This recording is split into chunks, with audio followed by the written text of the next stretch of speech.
Towards the net, blocked down in front, rebound, scores! Evan Oakley, here's Farmer on a breakaway, Farmer scores! Short-handed break, Benzine in on Zevnik, oh, and a great left pad save there, shot deflected, they score! Cullen stops short-handed! You're listening to Wildcats Hockey, presented by Armored Roofing on the Wildcats Broadcast Network. 58 games have brought us no closer to crowning a South Division champion. 2 games remaining, 2 points separating the top 3 teams. Who's going to take the division title? Who's going to get the second first round bye? We'll find out this weekend here in North Richland Hills. Hello, everybody, and welcome to the broadcast. Ben Horner with you here on FastHockey.com and the Wildcats Broadcast Network for what is sure to be no build-up needed here. One of the best editions of Wildcats hockey presented by Armored Roofing we have seen all year. Well, normally here we set the stage and start to build things up a little bit for tonight's contest and the weekend ahead, but this weekend is a rarity throughout the regular season. No additional build-up needed. What's at stake? Everything. A South Division title is on the line. A first-round bye in the Robertson Cup playoffs in the South Division is also on the line. The Brahmas come into tonight's contest sitting in first place in the South Division, but they are just 1 point ahead of your Wichita Falls Wildcats. 84 points for the Brahmas with a record of 38-12-8. 83 points for the Wildcats with a record of 39-14-5. Hot on their heels, the Topeka Roadrunners, 82 points for the Runners with a record of 38-13-6. The key for Topeka, they have played one less game than both the Brahmas and the Wildcats. What that means is that Topeka controls their own destiny for both the first round bye and the South Division title. Should they sweep Wenatchee this Friday, Saturday, and Sunday in Washington, they will be the South Division champions. But as the Wildcats and Brahmas can attest, there is nothing straightforward at this time of year, especially against the Wenatchee Wild squad that still has plenty to play for as they are trying to lock up this spot. So anything can happen up in Washington. Down here in Texas, there's going to be a big battle on the ice between the Wildcats and the Lone Star Brahmas. The Wildcats, what they need this weekend, here's what it boils down to. So many permutations, so many different situations, so many different combinations, but here's what it boils down to. For the Wildcats to win the division, they need to get 1 more point than the Lone Star Brahmas and hope that Topeka drops 1 point, at least 1 point, in Wenatchee this weekend.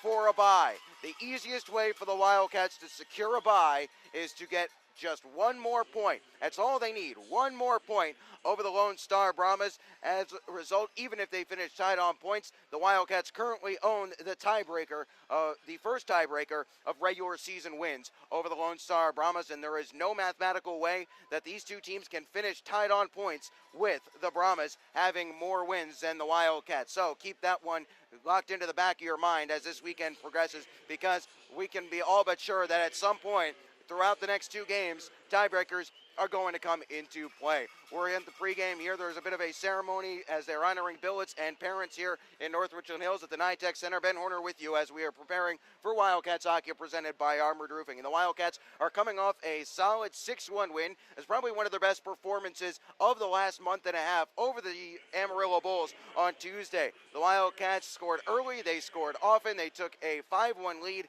heading into the third period. They never looked back. Austin Shaw was strong in net, making 39 saves on 40 shots, and what that did, that was the final game in hand that the Wildcats had on the Brahmas, and that pulled them within 1 point. A very, very valuable win for the Wildcats over the Bulls, and also coincidentally eliminated Amarillo from playoff contention. So a nice little sweetener there for Wildcats fans who are more used to being on the receiving end of disappointment from the Amarillo Bulls. Now on the other side of the ice tonight, Lone Star is coming off a 4-1 win over the Wenatchee Wild last Saturday night, but they split in Wenatchee last weekend, which is why this weekend is as close as it is. 4-3 loss on Friday evening. They fell behind 4-1. They got outshot 30-15, although that's not exactly outside of their game plan. More on that as we progress throughout the evening. They had a late surge in the third period, finished the game on the power play. With the goalie pulled, they had him 6-on-4, but they couldn't find a game-tying goal to send it to overtime. However, the next night, 1-1 entering the third period, and the Brahmas made no mistake, scoring 3 unanswered in a span of 4 minutes and 8 seconds of the third period to take the win. That kept them in first place. That kept them clear ahead of both the Roadrunners and the Wildcats for the time being. As we start to look at this matchup, here's what you need to know. Expect offense from 2 of the more potent scoring teams in the league, but do not expect defense to be sacrificed at all. These are teams that have played very, very close contests head-to-head this season. The Wildcats are 3-2-1 against the Brahmas this season. Lone Star is 3-1-2. 4 of these 6 games have been one-goal games. 3 of the 6 have gone into overtime or a shootout. So if you think this weekend is going to be straightforward, think again. It's going to be anything but. The Wildcats are going to have their work cut out for them this weekend, playing here at the NYTEC Center in North Richland Hills. The Brahmas have turned this place into a fortress. They have a very real and sizable home ice advantage here in North Richland Hills. They are 23-2-1 on home ice this season. However, one of those regulation losses came against the Wildcats back on January the 31st here in North Richland Hills. The Wildcats skated out to a 4-0 lead that night and then held on for a 4-3 win. The other loss to the Topeka Roadrunners last month in February. However, here's what's more important about the Lone Star Brahmas. Aside from the record, get a load of these numbers. The Brahmas are averaging a goal and a half more at home than they are on the road. 4.14 goals per game at home as opposed to 2.83 on the road. And here's the kicker. They're holding their opponents to under 2 goals per game on their home ice. 1.96 goals against at home as opposed to 2.33 on the road for the Brahmas. So what's that all mean?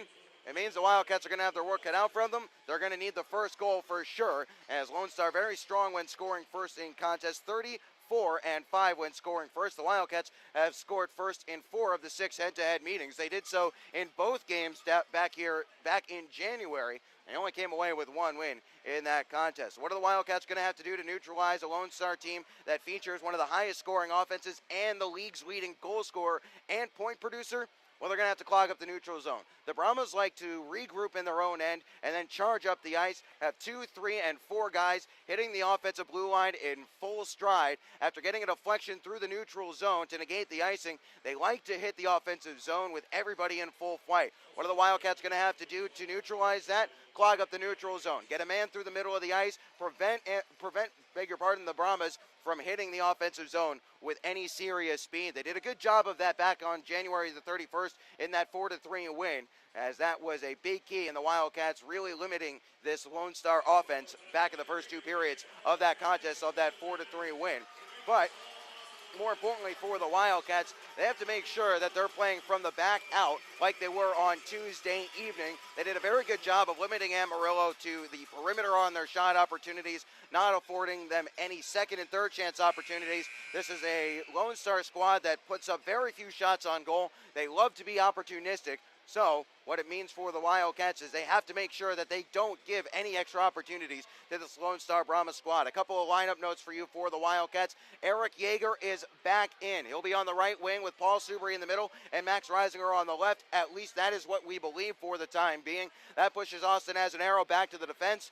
He is filling in for Shane Kosmeski. Kosmeski is suspended for both games this weekend after a head contact 5-minute major and a game misconduct against the Bulls on Tuesday. So Azanaro will skate with Konstantin Chernyuk. Straight swap there, Azanaro for Shane Kosmeski. Austin Shaw will be in net tonight. Other than that, no changes for the Wildcats as we expect to see Cook and Townsend together along with Baum and Cam Knight along the blue line for the Wildcats.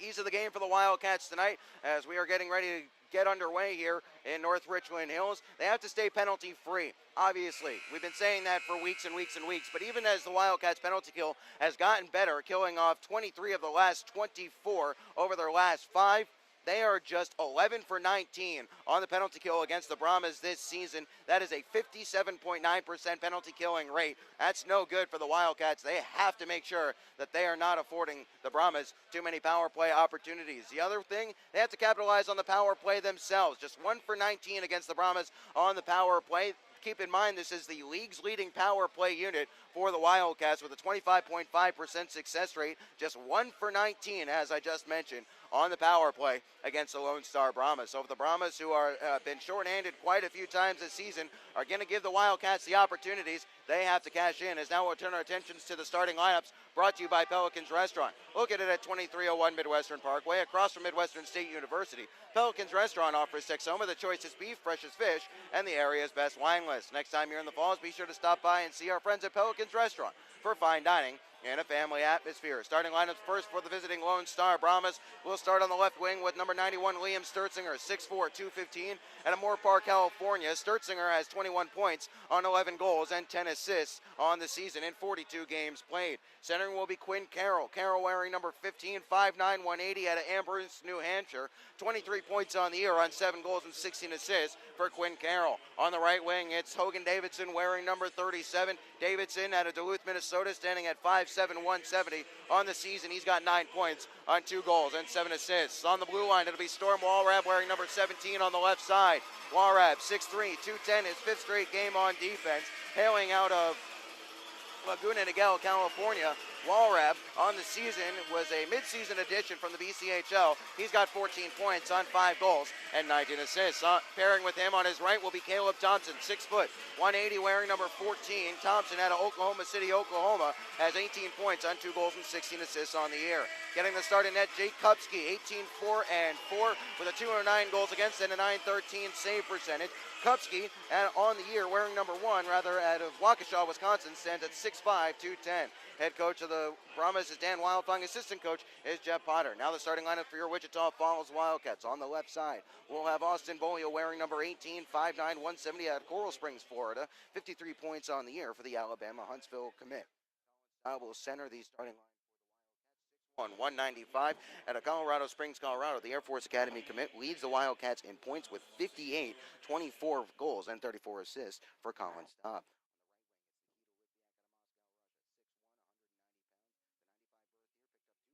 Wildcats 6-1 win over the Amarillo Bulls last Tuesday. 33 points on the year for Nikita on 13 goals and 20 assists. On the blue line for the Wildcats, it'll be Matt Cook, 6'1", 200 pounds out of Hastings, Minnesota. 50 points on the year for Matt Cook to lead all North American Hockey League defensemen. 7 goals and 43 assists for Matt Cook, who will head to the Air Force Academy next season.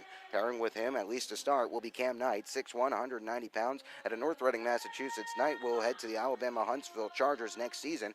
But for now, he's got 33 points on 9 goals and 24 assists in 58 games played. And starting in net for the Wildcats, Austin Shaw, wearing number 1, 6'4", 205 pounds, headed to Princeton University next year out of Highlands Ranch, Colorado. He is 26-7 and 3 on the year with a .285 goals against and a .905 save percentage. Head coach of the Wildcats is John LaFontaine in his first season. Assistant coach is Chris Saransky in his second. Those are the starting lineups brought to you by Pelicans Restaurant. That'll do it for us here on the pregame show. We'll step aside. When we come back, we'll have puck drop between your Wildcats and the Lone Star Brahmas. Big weekend on deck from North Richland Hills here on FastHockey.com and the Wildcats Broadcast Network.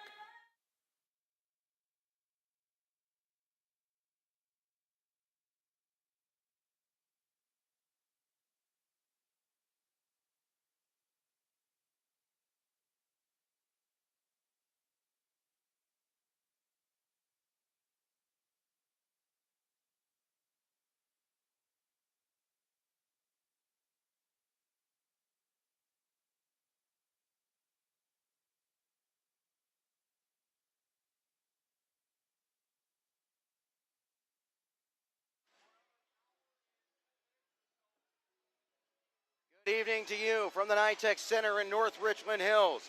It is time for Wildcats Hockey presented by Armored Roofing. Ben Horner with you, Wildcats fans. Very thrilled that you've decided to join us for one of the biggest games in recent memory for your Wichita Falls Wildcats. They're wearing their road black sweaters, skating from left to right across your screen, Q to P across your keyboard. The Brahmas coming back the other way, wearing their home whites. It'll be Quinn Carroll to go against Colin Staub in the draw, and the puck is down. We are underway in the first period, brought to you by American Classified. As off the faceoff, this is Davidson trying to chop it forward. Knight took it away from him, trying to dig it loose at the half wall where the Wildcats on a second attempt. Litviak has it here. Wasn't able to force it along to Bolio. Skipped under the stick of Staub. So picking this one up here is Cam Knight. Bolio had some trouble with it there. He'll spin back. Tries to go up the ice with it. Instead, it's spiked back in by the Brahmas. Here is Cam Knight to the near side now for Colin Staub. Trickled it along for Litviak. Litviak sidesteps a hit. Gains his own. Here's Bolio at the circle in front. Colin Staub scores! Just 34 seconds in. The Wildcats take a 1-0 lead on Colin Staub's 25th of the year. Litviak sidestepped a hit, got the puck into the zone. Bolio spun it back for Staub, and Staub somehow got it under Kupski's pad.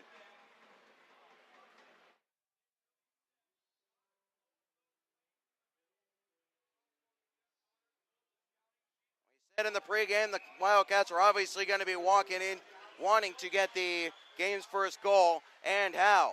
The Wildcats scored the game's first goal back on January the 31st. Bolio scored 15 seconds in. This time it's Colin Staub, 34 seconds in. Here is Farmer, onside play. Here's a shot saved there on the backhand. It was Sherazin, and Kupski made the save as Sherazin getting tangled up behind the net. Looks to be with Sean Giles. Giles trying to agitate Sherazin. Sherazin wanting no part of it. Tonight's officials, Tim Farrell's the referee, Furman South and Rocco Stakoviak are the linesmen. My goodness, what a start. The Wildcats up 1-0 after Colin Staub's 25th of the year. Point number 59 has face off to the left of Kupski is won here by the Brahmas. Solovyev given a bump. Oakley fed towards the middle. Farmer backhander saved there by Kupski as the Wildcats have come out with a big statement of intent. 19:04 remaining in the first period. The Cats are up 1-0, but a lot of hockey to go here this weekend. Don't forget the Wildcats took a 2-0 lead over this Lone Star Brahma squad back on January the 30th. Wound up losing that contest 6-3, and then almost blew that 4-0 lead the next night. Here is Stanley out the face-off for the Brahmas, held in here by Apap. Now it's Albrecht at the right wing circle. Albrecht will take this towards the corner here. Albrecht had 3 points last night, loses out on the puck here, as now Lone Star will look to race with numbers. Chipped along, Chernyuk trying to hustle back there and get it in front of his man. This will be icing here, as he was just able to get there ahead of Hunter Stanley. 18:46 remaining in this first period. The Wildcats off to a flying start. Staub from Bolio and Litviak has them up 1-0. Less than a minute and 15 seconds into the game. Wildcats, when scoring first, are 31-4-1. Off the face-off, here is Albrecht chipping it behind the net. Wanted Apap there, kicked away from Tommy, so it'll be picked up here. Into the neutral zone, it's skated onto by A.J. Vanderbeck. Vanderbeck, the Colorado College commit, plays this one in deep. Shaw rims it around there as Albrecht tips this one into the neutral zone. 90 seconds gone here as it's Storm Walrab looking to start up the ice. Got it to Vanderbeck. Vanderbeck couldn't chip here as Lazarus, now Apap, tries to get it up the ice for Reisinger. Reisinger trying to dig this one loose here. Has to be careful not to take a hooking call as he'll force this one back along deep. To the far side it runs. Oscar Andra in the first to it here. Hooked towards the middle, intercepted as Jaeger will chip this one off the wall. Jaeger playing in his first game since February the 28th against Topeka. Turns it over. Here's Vidmar. Vidmar's shot, glove save there by Shaw, and he will hold on. 18:01 remaining in the first. There we got our first look of the night at the all-Swede first line of this Lone Star Brahma squad. Andren on the left wing, Ludwig Larson through the middle, and Sebastian Vidmar, the league's leading scorer, on the right. And one thing that we should note about that line, when the Wildcats played this Brahma squad 3 times in 5 days or 6 days, back in January and early February, is off the face-off. This is into the neutral zone by Litviak. No, on a second attempt, they weren't able to clear. Nice keep there by Giles at the point, as now this is Townsend waiting for Litviak to move it along here. Litviak having some trouble with it. Bolio is finally able to force it to the neutral zone. Here's Alexei Solovyev, hard around the glass, awkward bounce in front, loose puck there, and it's forced wide of the cage. Oh my goodness. Litviak now trying to charge down Giles. Giles will get back there first in his own zone. Now it's Egan. We've seen some funky bounces in the last couple of games off the glass in and around the cage of the Wildcats netminders. Here is Townsend off the glass, wanting Litviak, couldn't settle a bouncing puck. Uchin loses out to Bolio. Bolio, his shot blocked. He'll get it back and spin it along the kick plate here. As first to it behind the cage, it's Chad Guderian. Guderian will lead this one for Alexei Solovyev. Solovyev, pass through the middle, intercepted here by Sherazin. Sherazin left wing wall, holding through the middle, sent just wide there off the stick of Oakley. As an arrow, wasn't able to hold this one in deep there. A nice penalty. Oh, he's going to take a penalty here. It'll be an interference call. It looked like a nice clean hit. Instead, the referee, Tim Farrell, will call an interference. So, 16:59 remaining in the first. The Wildcats off to a flying start, up 1-0, but Austin has an arrow will take the game's first penalty. And that'll see the Wildcats head to the Gilmore's Collision Center penalty kill. On the season, the Wildcats 78.6%. Just 11 for 19 on the PK against the Brahmas as it's one back to the blue line. Here's Caleb Thompson. Gives to the corner. Wanting it back is Thompson. He'll get it. Held on a one-timer. Near side now Sanderson. Sanderson back to Thompson. Thompson holding. Slap pass. Blocked down only as far as Sanderson. He'll hold middle of the blue line. Sanderson towards the net. Scores. Might have been tipped in front. Shaw got caught deep in his crease. And just as we said, you can't take penalties. As an arrow takes a penalty, the Wildcats are burned.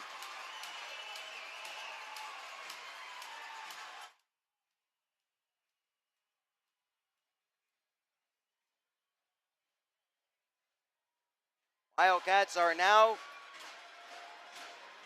just 11 for 20 on the penalty kill against the Brahmas this season. That'll go to Sanderson, getting assists, Caleb Thompson and Ludwig Larson.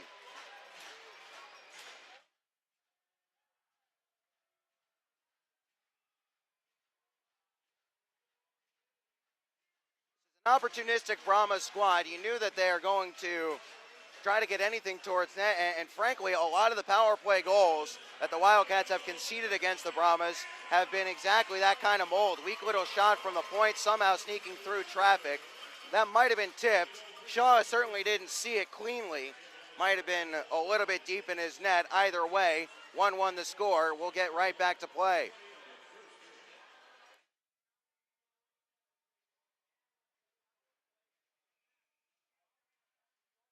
Off one here by the Brahmas, as controlling and walking back to his own zone is Johan Steen. He'll take it behind the cage of Kupski to try and regroup, and now motor forward onto the stick and bringing it up the ice. Here's Cody Wickline. Wickline back checked off it here, but he'll force it towards the corner for Hunter Stanley.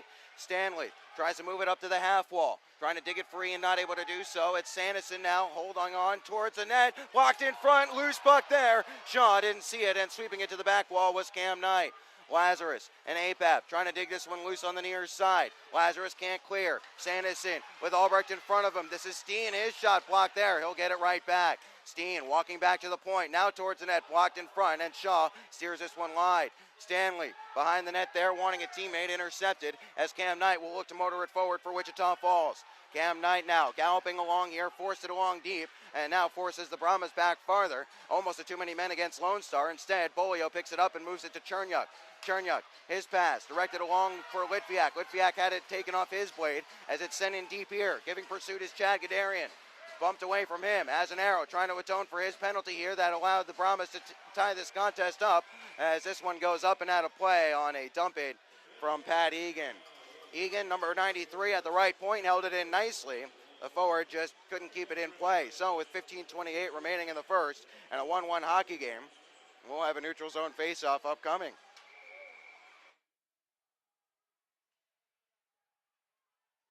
Off win for the Brahmas. Stepping forward here is Lone Star. Thompson at the right wing circles. Shot goes wide of the cage as it was partially deflected. Litviak sweeps this one to the neutral zone. He'll try to gallop past Uchin. Uchin chopped it away from him. Got it to Gadarian as Gadarian moved it along to a teammate. That was Thompson. Thompson now looking to swivel up the ice. His pass for Egan was away from Pat, but Egan picks it right back up. Tries to dig it loose and let Uchin step onto it. Instead, they dig for it in the neutral zone. Staub lost out. Now it's Chernyuk. Can't force it back to the neutral zone whence it came. So Staub has to chase it back to his own zone. Behind the cage of Shaw, here's Colin Staub. Staub galloping along now, getting away past one man and another into the offensive zone. Here is Staub protecting as the Wildcats are in the midst of a change. Rubbed off the puck in the corner by a one-time teammate, Hogan Davidson, as now it's Liam Sturzinger. Sturzinger got past Cam Knight into the zone, comes Sturzinger. Sturzinger, his shot fought off there by Shaw. Loose puck, Reisinger left it behind, as now it's Cam Knight. Knight, now Reisinger at the left wing wall. Reisinger towards the net, glove save there, and Kupski will hold. 14:27 remaining in the first. 1-1 the score. Colin Staub opened the affair 34 seconds in before Johan Steen scored on the power play to tie it up at 1 goal apiece. One thing we'll say about Cam Knight in the early goings of this contest, he's looked up for it, gaining the zone fairly well, joining the rush. However, he has to be careful that he doesn't overcommit to the offensive side of things. Defense first should be the mantra for the Wildcats here this weekend. This is Oscar Andren here. Knight flies this one back towards the cage of Kupski. Oh, trickled off the outside of a cage here as Sheridan tries to dig it loose. Loose at the side of the net still. Oakley wasn't able to dig it loose on the near side as this is Oscar Andren in his own zone. He'll take it behind the cage and drop it off for Solovyev to start up the ice. Here is Solovyev with 6 minutes played in the first period, tied up 1-1. Larson now floats this one wide of the cage of Shaw. He'll glove it down, force it away for Matt Cook as Cook, Sheridan, cross-check down from behind, but it's a delayed call, and touching up here, we'll get the whistle as Ludwig Larson will touch up. Checking from behind will be the call. Skating over to the box will be Sean Giles, number 27. So the Wildcats will get their first power play opportunity of the night. 13:53 remaining in the first. The low against the Lone Star Brahmas penalty kill, that is the second best in the league. 87.8% on the kill are the Brahmas at home. If it's possible, they're even better, 89.8% at home. Face out to Kupski's right. Staub taking the draw here. Townsend pulls it back to the point and gives for Cam Knight. Knight toward the corner for Staub. In front here, and APAP couldn't direct it home with some room at the top of the paint. Knight wasn't able to hold this one here, but he'll chip it back to Bolio as the Cats gain the zone again. Bolio, now Townsend. Now it's a pass cross ice, wanting Staub. It was behind him. Knight at the blue line. Back for Staub again. Staub left it behind, but APAP picks it up and gives to Knight. Knight holds on this one. Now walks towards the middle and gives to the corner instead. Here is Bolio. Now Knight. Back for Bolio. Bolio towards the net. Punched away there by Caleb Thompson in front. Tries to clear. Can't do so as Bolio was able to find APAP. APAP protects around Steen. Centering pass there. Went behind the cage instead. Now here is Jake Townsend. Right point for Knight. Now Bolio off circle. His shot goes well wide of the cage. 50 seconds elapsed on the Wildcats power play. Here's APAP. Drops it behind the net for Staub. Staub looking to hook out in front. Instead leaves in the corner for Bolio. Bolio comes back to the near side. He wanted APAP. Townsend will give chase instead. Townsend trying to hold the zone in the right wing corner. 12:50 remaining in the first. Wildcats on the power play with 50 seconds remaining on their man advantage. Steen has this one tied up in the corner. Wildcats have it worked loose. They're not able to hold the zone here as Knight will chase into his own end. 45 seconds remaining in the Wildcats man advantage. Both teams will change up their specialty teams unit. 1-1 the score. 35 remaining on the Wildcats' first man advantage of the night as here's Farmer down the right wing highway. Farmer, his shot, well high and wide. It goes to the glass. Litviak protects, loses out here as going down softly was Solovyev. This is Sherazin trying to force it along there. Behind the net, it's Farmer. Farmer, he has some trouble with it. It's under his body as he'll chase to the corner. Here is Farmer. Litviak teed up here, and he whipped on it as now Lone Star might have a rush. Here is Vidmar. Has Gadarian to his right. In front, and a save there by Shaw on the left pad. Eric Yeager leaves this one for Matt Cook in the last 5 of the Wildcats man advantage here as Yeager picks this one up through the skates of Farrell, the referee. Yeager down the right wing wall, side steps a hit. Yeager takes it all the way around in front. We're back to 5-on-5. In front here now behind the net, Sherazin centers there, wanting Albrecht. It was blocked away. Walrab stood up there nicely by Yeager. Litviak thought about digging forward in the corner. Instead, he'll leave it for Solovyev. Solovyev now to Giles. Giles over the offensive blue line. Drop pass here for Wickline. Wickline shot off a leg and goes wide.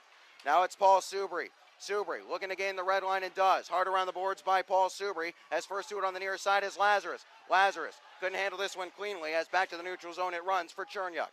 11:15 remaining in the first. 1-1 the score here as a loose puck in the neutral zone is picked up but spiked away by Chernyuk. Fed back in towards the cage of Shaw. He'll cover this one up, then put it back into play for Azanaro, as Azanaro moves it quickly along for Chernyuk. Konstantin Chernyuk now chips it through the middle of the ice. It was behind Albrecht. Subri went to chase after it as we played 9 minutes in the first period.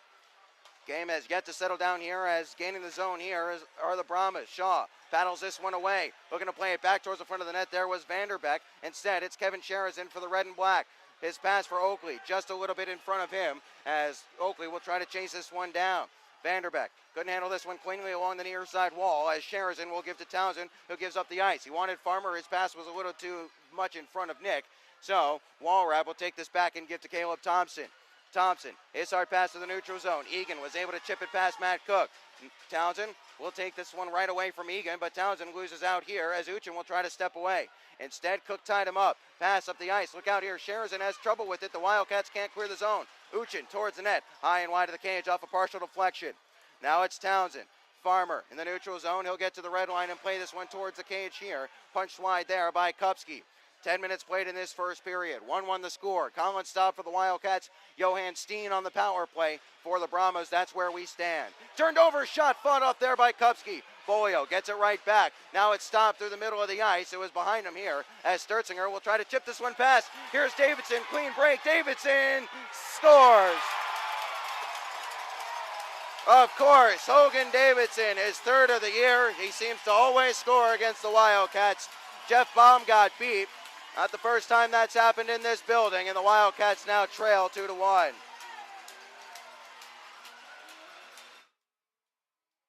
Shaw had it squeezed momentarily, but it just trickled through his legs. The Wildcats trail.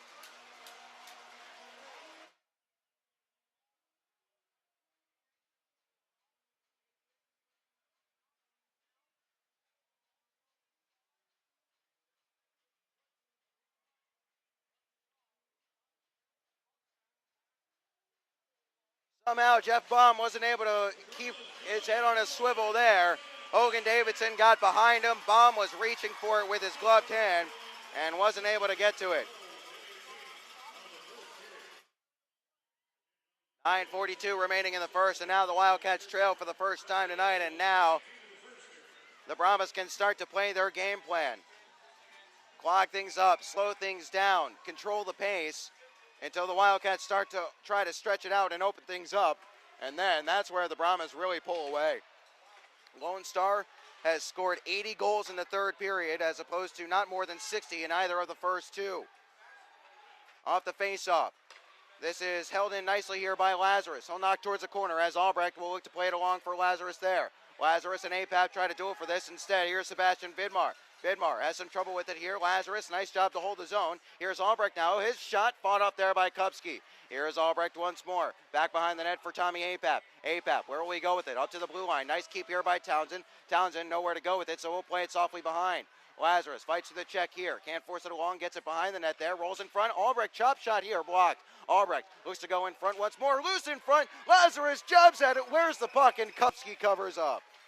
8:53 remaining in the first. Lazarus had his stick tied up and was on his backhand, as that made it difficult for him to get anything on that one, as Kupski has made some strong saves.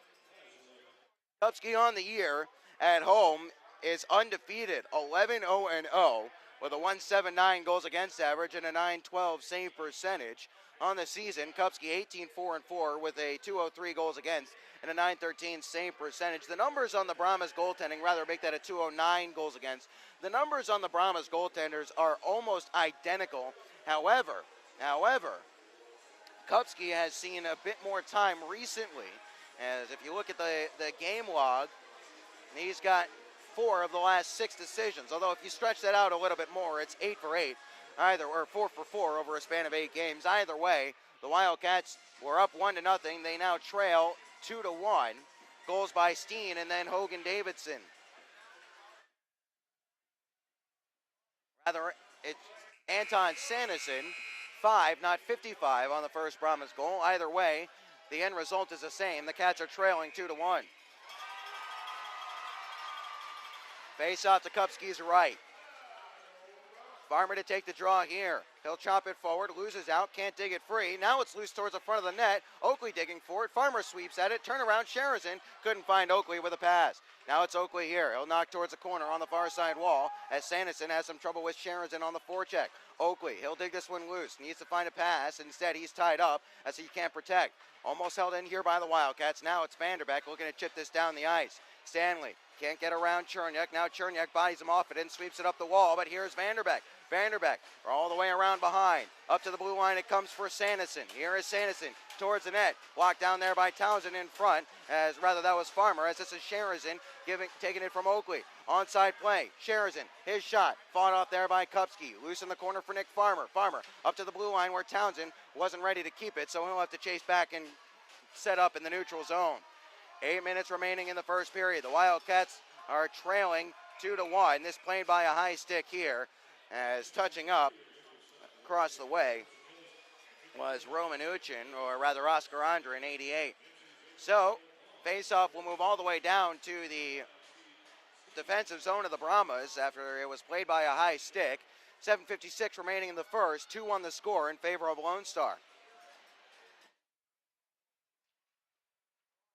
Wasn't able to win that face-off draw here, as it's one behind the net for the Lone Star. Pat Egan looks to set things up, drops it back for Walrab as Walrab tries to shake the forechecking Max Reisinger in front of the net. Egan steps inside of one man and plays it off to Caleb Thompson. Thompson now will skate laterally and now turns up ice. Thompson gains his own, chips towards the cage of Shaw. He'll glove this one and hold on with traffic developing in front of his net. 7:33 remaining in the first. 2-1 the score. As if you're just joining us, the Wildcats scored 34 seconds into the game with Colin Stobbs, 25th of the year, giving him 59 points. However, goals at 3:20 of the first on the power play, and then an even strength breakaway for Hogan Davidson at 10:17 as the Wildcats trailing. Here's Walrab. He'll go towards the net, deflected, and a toe save there off the stick of Sturtzinger. Shaw was alert to it. Knight has trouble shaking himself free, now does, as Bolio can't force this one to the neutral zone. Bolio tied up here. Knight will come along and help out. Bolio gets it to the neutral zone and will skate with it. Here is Bolio now at the left wing half wall. He'll play this one down behind as Kupski leaves this one there for Walrab. Staub in on a forecheck here. Can't win it away from Walrab as Walrab plays this one up the wall. Bolio chips off the glass. Litviak tries to do likewise, can't force it to the zone. Now it's Bolio. Bolio drops for Litviak. Here's Litviak, his shot, glove save there. Little muffin shot from Nikita Litviak. Kupski makes a save as they coming together in front of the net. Sees Staub and Davidson and Sturzinger exchange pleasantries. 6:57 remaining in the first as these two teams gunning for the South Division title, gunning for a first round bye. Lone Star clinches a first-round bye with a regulation win this evening. The Wildcats cannot clinch a first-round bye tonight. Win, back to the point. Here is Matt Cook, softly towards the net. Blocked down, turnaround shot there. APAP couldn't get his stick free. Here is Lazarus on the far side. Tries to dig it loose and does, but wasn't able to find a teammate with it. APAP gives chase behind the net, trying to force Solovyev into a turnover. Solovyev got it along for Stanley. Stanley getting bumped over there by Lazarus as Townsend has it in the neutral zone and chips for APAP. APAP walks this one in onside. APAP at the left wing wall, plays around behind. First to it on this near side. Townsend jabs down towards the corner there. Wasn't able to reach his intended target, APAP.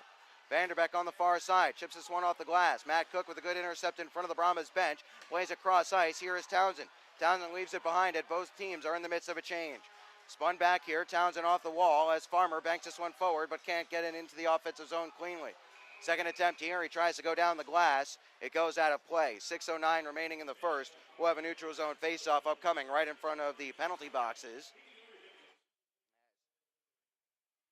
Wildcats trailing 2-1, knowing that a regulation win tonight would put them in first place entering tomorrow. However, they also know that a loss in regulation really puts them under the cosh because then they would need real help from Wenatchee. As it is, they are in need a little bit. Last 6 minutes of the first period. Wildcats trailing 2-1 is looking to set this one up in his own zone. Here's Johan Steen. Steen pass along for Oscar Ondrin. Ondrin tries to draw Cam Knight out and plays it up the wall for Vidmar. Here's Vidmar in the corner, centering feed there. Farmer swept it away only as far as the point. Shot saved there by Shaw. Tennyson towards the net, and that goes up high and out of play. There you see the dynamic nature of Sebastian Vidmar. It looked like there was nothing on in the corner there. Found a great pass through a mess of sticks and legs, and a good strong save by Shaw to keep it at 2-1. 5:38 remaining in the first. According to the big board here, the Wildcats are out shooting the Brahmas 10-9.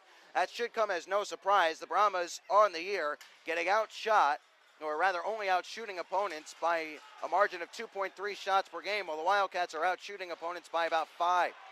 As an arrow, pass up the ice, found Litviak. Litviak charges down. Litviak toe drag through the middle here. Upended, no call upcoming. Loose puck at the side of the cage. Bolio digging for it. Instead, this is Walrab. Forced along here. Litviak touched it along to the point. Cherniak towards the net. Off a leg here. Egan will charge this one down. Shaw comes out of his crease to play it and moves it off the back wall to Austin as an arrow. As an arrow, chipped it along and skates onto it here behind his own net, and it's banked forward. Walrab was able to step in front of the check as Litviak wanted it. Instead, Romanuchin grabs a loose biscuit. Walking in, here's Romanuchin now. Skates to the left wing circle, chips it past as an arrow and goes to the corner.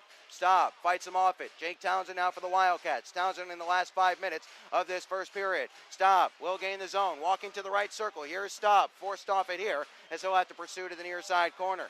He'll lose out. Walrab with a good defensive play done on him. Loose puck here at the offensive blue line of the Wildcats, but it's fist free, and Davidson will force this one down the ice. Cook swept it back away from Quinn Carroll to Jake Townsend. Townsend stick move here inside Davidson as Jaeger floats this one up the air. Reisinger tries to settle. He'll settle in the offensive zone, force wide. His shot towards the net, pops high up into the air. Jaeger couldn't swat it out of midair. Here is he'll skate to the near side corner. Jaeger now kicked it loose. Behind the cage, Jaeger in the last 4:10 of this first period. Now it's Reisinger. It's under Jaeger in the left wing corner as Reisinger tries to dig it free as well. Jaeger back to his feet, now knocked down back to a knee. Jaeger still tied up as this is Wickline looking to bank forward for Davidson. Davidson had his pocket picked by Matt Cook, and now it's Townsend. Townsend skates over the blue line, floats it wide of the cage of Kupski. Solovyev the first to it here. Silbury tries to force him into a turnover and does. Here's Lazarus. Now it's Reisinger. His shot blocked there. He wasn't able to get all of it. Lazarus went with the pass instead of the shot, as this is a pass intended for Reisinger. That's behind him, and he'll have to take it off the wall. Instead, it's picked up by Giles, who gives to Sturzinger. Sturzinger towards the cage of Shaw, wide, and will be icing. 3:32 remaining in the first. The Wildcats are trailing 2-1, but they are doing some good things on the forecheck in the offensive zone. They forced the Brahmas into a couple of dangerous turnovers. Kupski has come up large thus far. Face-off will be to the aforementioned Kupski's right. Kupski in his last 10 games, 5-0-1 with a 1.55 goals against and a 9.29 save percentage. The only loss was to Corpus Christi in overtime back on March the 11th. Here is Jeff Baum. He'll play it off the bench boards in front of his own bench. Lazarus picks this one up and ramped it farther. Lazarus, now APAP. Hacked away, but Albrecht wasn't able to step onto it in the last 3:15 of this period. Here is Knight. He'll play it back up the ice as skating onto it. Here's Lazarus with the step. Lazarus walking in. Toe drag. Couldn't pull the trigger on the backhander. Lazarus now bombed towards the net off the outside of the cage there as APAP will dig this one loose. Couldn't force it up to the point though. Charging down the ice, here's Wickline. Now it's Stanley. Stanley, top of the left wing circle. Slap shot. Toe save. Dangerous rebound. Vanderbeck sending it wide of the cage. Still it's loose. APAP can't clear it. Stanley juggles it. Got it to Vanderbeck. Now it's Stanley again as he'll chase to the near side wall. Oakley dug it loose and forced it to the neutral zone. Good chances aplenty for both sides. No icing here. Vidmar gets around Cam Knight. Knight ties up his stick nicely as Baum comes along to help out as Knight is trying to dig it free and does. Around the wall, Oakley looks to clear. Not able to do so as Vidmar dumped him down from behind. 2:20 remaining in this first as the Brahmas are pushing for a third tally here before the end of the period. Baum forced up to the top of the zone. Now Oakley was finally able to dig it loose, but the Wildcats still can't clear. Here's Vidmar in front for Andren, and he wasn't able to take it away. Down to the ice goes Andren. Play it off to the far side. Sharazin wasn't able to beat it out there, but he'll punch it loose as Thompson will outdo him for the loose puck at the blue line, though. Last 2 minutes of this first period. Here's Vidmar. Drop for Andren. Andren walking in. Now Vidmar left circle. Shot softly towards the net, and Shaw will steer this one up to the far side corner. Sharazin steps onto the loose disc and moves forward at the red line here. Now Litviak gains his own. Litviak puts on the brakes, waits for reinforcements. Fed it along. Here's Townsend. Townsend, toe drag, loses out on the handle as the loose puck is Sharazin's in front of the net, and Kupski is able to make the save and cover up.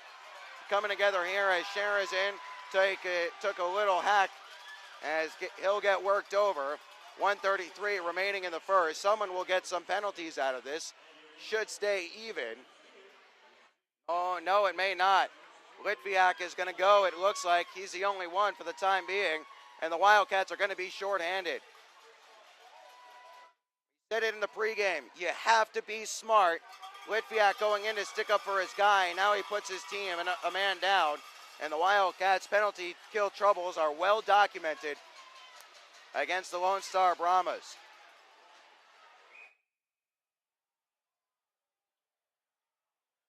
Moment in this game. 3-1 not insurmountable, but would be a tough ask against the Brahmas team that is giving up less than 2 on home ice. Behind the net, here's Pat Egan. Egan trying to dig it loose. Townsend takes it away. Can't clear though. Here is Chad Gadarian. Gadarian, 1:20 remaining in the first. On the power play are the Brahmas. Here is Sanderson. Now it's Egan again. Egan just above the circle, now skating down the wall. Egan wanted to leave it in the corner. Instead, it's along for Sanderson in front. Uchin, now Sanderson at the blue line. Now Solovyev. Sanderson within middle of the blue line, now to the left point. Sanderson walking it along. Now here's Gadarian right circle. Back for Sanderson. Now here's Solovyev towards the net. Backdoor. Shaw makes the save. Loose puck. They can't clear. Townsend lunges for it. It's now Staub and Townsend rush away. 2-on-1 shorthanded. Here's Staub holding in front. Townsend sent it wide of the cage. Staub tries to stuff in front and can't do so. 40 seconds remaining in this first period. Here's Uchin walking in. Toe drag. Tries to get around APAP. Loose puck jabbed away from the doorstep. In front. Now it's Colin Staub. Now it's Staub racing away. Hooked. No call. Short-handed. Here's Staub. And Kupski makes a great save as Staub was hooked 3 different times. 20 seconds remaining in the first. Here comes Vidmar. Now it's Larson at the left wing circle. He'll put on the brakes here and curl back up the wall. Wall wrap. Left point. 10 seconds remaining. Now here's Larson Now for Vidmar in the corner. Here is Andrin with his shot, goes up and gets the glass. Looked like it went out of play, but we play on. 2 seconds remaining, and one. Fed behind the cage, and there's the horn. My goodness. My goodness, what mayhem. A 2-on-1 shorthanded for Staub and Townsend. Then after that one went wide. Having a great chance at the other end, turned away were the Brahmas. Then Staub had another shorthanded breakaway. Looked like he was hooked at least once. No call made by Farrell, who was not in a good position to see it, as the Wildcats trail 2-1 at the end of 20 minutes of action. Could have been worse, could have been better. Either way, the Cats are entering the break down by just 1 goal. 27 seconds of carryover penalty time for the Brahmas in the second period. We'll step aside. When we come back, we'll have the intermission report here from North Richland Hills as Wildcats hockey presented by Armored Roofing will continue on FastHockey.com and the Wildcats Broadcast Network.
Here at the NITEX Center, Ben Horner with you, coming to you live from North Richland Hills in one of the biggest games in recent memory for the Wildcats. They trailed 2-1. Colin Staub got things going for Wichita Falls at 34 seconds into the first period. However, a power play goal from Anton Sanderson, a wrist shot from the point that somehow snuck through traffic, and then a breakaway for Hogan Davidson, his third goal of the year after Jeff Baum got turned around at his own blue line. He's not been too good in this build, or he has not had too much success in this building. Jeff Baum playing in his own backyard, hoping to make it better in the second and third period. But some things to like for the Wildcats in that first. Their forecheck working very well, forcing the Brahmas into some turnovers and affording themselves extra offensive zone time. However, the Wildcats did not do a very good job of preventing the Brahmas from getting into the offensive zone. Like we talked about in the pregame, we'll give credit to Lone Star. They're executing very well on their breakout and their rush. The Wildcats need to try and do a little bit of a better job of trying to force the puck away from their blue line as Lone Star sends this one in deep. Got Amarillo on the brain. Couple of Bulls, Brahmas, I guess they're kind of similar. Either way, the Wildcats and the Lone Star Brahmas are locking horns here this evening, and the Cats are down 2-1, although it could have been 2-2. Certainly, Colin Staub with a shorthanded breakaway at the end of that period was hooked at least one time at the offensive blue line, and then it looked like he was hooked a second time back in front of the net. Tim Farrell, a good 70 feet behind the play, in no position to make a call, so he did not. At the same time, though, Colin Staub been all over the ice tonight. He already has a goal to his credit. He is clearly up for this one as he is trying to help his team claim a first-round bye in the playoffs. Of course, I had a chance to speak with Wildcats head coach Jean LaFontaine before today's game, and without any further ado, here is my conversation from this morning with Coach LaFontaine. I'm joined now by Wildcats head coach Jean LaFontaine as the Wildcats are hot on the heels. Your Wildcats fans, and joining me now is Wildcats head coach Jean LaFontaine, and ahead of one of the biggest regular season series in franchise history as the Wildcats head down to North Richland Hills to take on the first place Lone Star Brahmas, a division title, a first round bye up for grabs this weekend when the Wildcats and Brahmas meet. And John, we've seen some close contests between these games. In fact, most of them have been close contests. What are you expecting this weekend? Nothing different. Nothing different, Ben. Like we're prepared and ready to go into their building, and they it's very strong all year. You know what's at stake. Good hockey. They play a different style than most of the other teams, and we've obviously gotten to play them and success. Really defending them well and handling their style, and then they've squeaked a couple out against us in the same manner. So we're hoping we can go in there and play very strong defensively to stop that top line of theirs, which is scoring right now in the league, and First line of Sebastian Vidmar, who leads the league with 79 points, Ludwig Larson with 54 points, and Oscar Andren with 46 points. About the most dynamic line you're going to see in any junior league. And one thing we should note, though, John, before we dive back into that different style that you just alluded to, is that when the Wildcats played the Brahmas with a span of 3 games in 5 or 6 days, that line was less and less impactful game over game. So maybe there is something there for the Wildcats to hang their hats on. But, John, you alluded to they play a different style than any other team. What specifically about their style is such a departure from what you see around the league normally? Well, they want to, when they recover the puck in their own zone, most of the time they don't just go start heading north, Ben. They actually want to go behind their net, set up, and let 2 guys and a third eventually join them speeding through the mid zone. They want to make a really long stretch pass, and that guy usually doesn't catch the pass. He just tips it in, and now they've got all this speed to get in on you on the forecheck. Their defense are mobile enough, quick enough, and skilled enough to do that. So it just makes it very tough because their D will get it, and all of a sudden it's hard for one man to angle that defenseman off, to slow him up, and they'll cut back. They'll find the net stop, and then they're ready. That's when they set up. So it's a different style. It's a stretch style. It's not a tic-tac-toe the puck down the ice, and they've changed a little bit recently, but that is their go-to system for breaking out, getting through the mid zone, and getting into the other team's zone. And they catch teams, and they've caught us where all of a sudden they catch that stretch pass for a guy on a breakaway, or a 2-on-1 or 3-on-1, and they do it full speed. So if you're not ready for it, it catches you flat-footed. So from a defensive standpoint, the best way to counteract that would be? Well, we have to make sure that we've got good numbers back and good angles. But even if you are back, if you're standing flat-footed, you're in trouble because they're going to chip it by you, and you can't hold them or clutch them or grab them to slow them up. They just, they're going to go right around you and get to the puck first. That's actually somewhat similar to the way Amarillo had been playing the second half of the season. And you think back to Tuesday, the Wildcats posted a 6-1 win and really neutralized that line of Novak, Harrison, and Combs, who play with so much speed. Did you like what you saw out of your defense on Tuesday night? And was there anything there that will translate to this weekend against the Brahmas? Yes, very similar, except that they usually carry it through the mid zone, and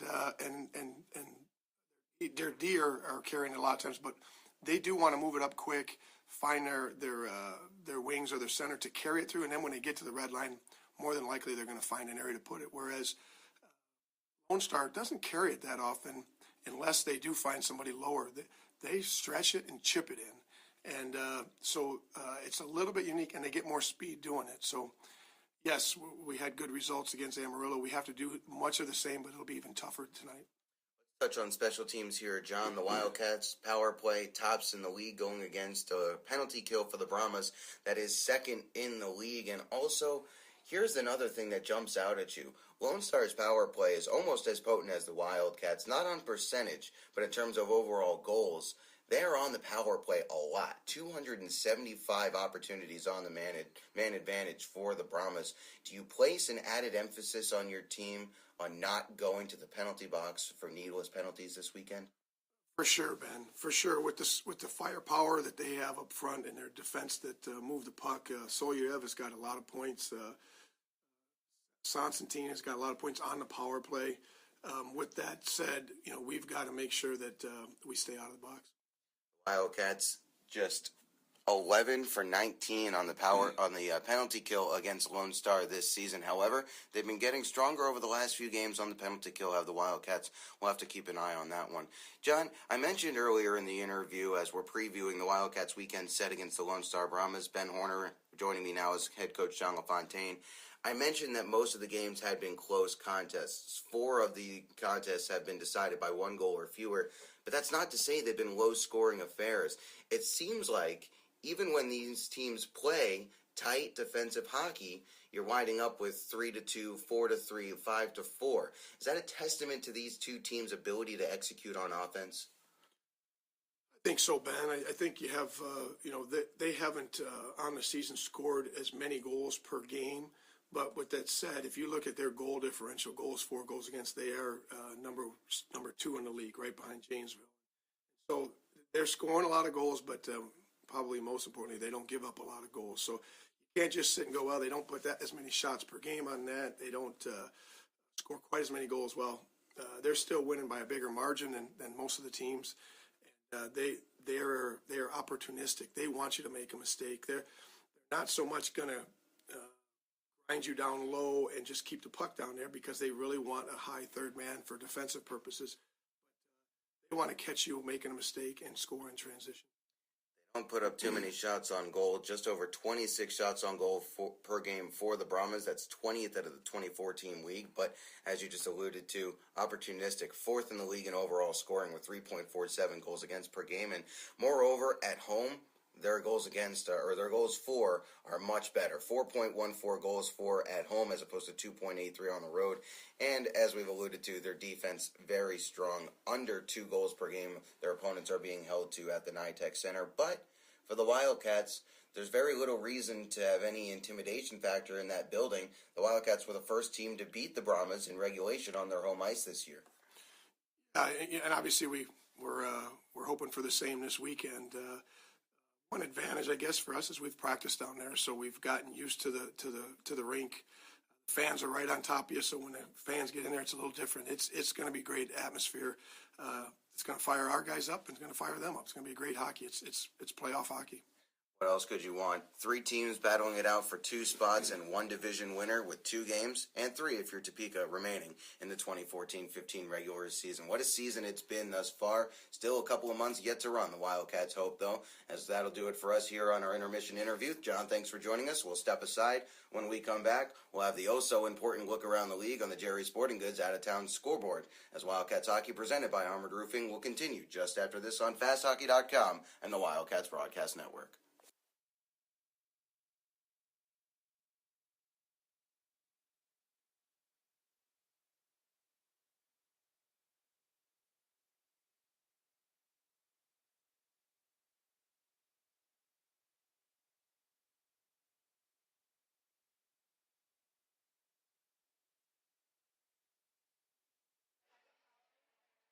NYTEX Center, Ben Horner with you here on FastHockey.com and the Wildcats Broadcast Network. Quick look at the Jerry Sporting Goods out-of-town scoreboard. We'll keep it brief, mostly because the game of most import has not gotten underway yet here this evening. Wenatchee will take on the Topeka Roadrunners in a game that everybody here in North Richland Hills is going to be having their eye on. In the other games in the South Division, Amarillo is in Corpus Christi. They are up 3-0 over the Ice Rays. Ice Rays just 3-6-0 in their last 9, trying to get on the front foot entering the playoffs. Well, Amarillo, on the other hand, they've been eliminated, playing for pride and to enjoy their trip down to sunny and sandy Corpus Christi. As I said to Dennis Puska, the broadcaster for the Amarillo Bulls after the game on Tuesday, if you're going to be eliminated before the final weekend, there are worse places to end the season than the beaches of Corpus Christi. 3-1. Rio Grande Valley trailing the Odessa Jackalopes. The Bees still trying to finish up in 5th spot so they can avoid playing the 3rd team in the South Division. They currently have a 1-point lead on Wenatchee. Wenatchee has that one game in hand. Of course, that game will get going later on this evening in just about a half hour or 45 minutes or so from Eastern Washington as the Roadrunners open up their 3-game set against the Wenatchee Wild with so many implications in that one. Outside of the South Division on the Jerry Sporting Goods out-of-town scoreboard, Keystone looking to lock up a home ice spot. They trail Sioux by 1 point. They're up 2-1 on the Johnstown Tomahawks in the second intermission. Meanwhile, in the Upper Peninsula, it's a battle of the Michigan teams. The Warriors have just tied up the Eagles 3 apiece. It is 4-1. The Bruins, the Central Division champion Bruins, leading the Brookings Blizzard, who have been eliminated. Cooley Region up 4-0 over the Minnesota Wilderness, who are hunting for a Midwest Division title, tied on points with Fairbanks, but they have a game in hand. It looks like they might let that game in hand fall by the wayside right here, though. Janesville 1, Springfield 1. They're through 20 minutes there. The Minnesota Magicians 0, Aberdeen Wings 0. Aberdeen in the playoffs, as are the Magicians, as those two teams trying to find their form. Bismarck 4, Minot 1 in the second period there. Minotauros have already locked up second seed, and they are resting a fair amount of players this weekend. So that scoreline, not too big a surprise in what is a preview of the first round matchup in the Central Division between the 2 and 3 seed. That'll do it for us here on the Jerry Sporting Goods out-of-town scoreboard and the intermission report. We'll step aside when we come back. We'll have the second period of action. The Wildcats looking to erase a 2-1 deficit. First, they're going to have to kill off 27 seconds of power play time for the Brahmas. That and more coming your way after the break here on Wildcats Hockey, presented by Armored Roofing on FastHockey.com and the Wildcats Broadcast Network.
Teams are back onto the ice for the second period of action here in the North Richland Hills. Ben Horner coming to you live here on FastHockey.com and the Wildcats Broadcast Network as Wildcats Hockey presented by Armored Roofing continues final weekend of the regular season. The Wildcats trying to lock up at the very least a first round bye and potentially a South Division title.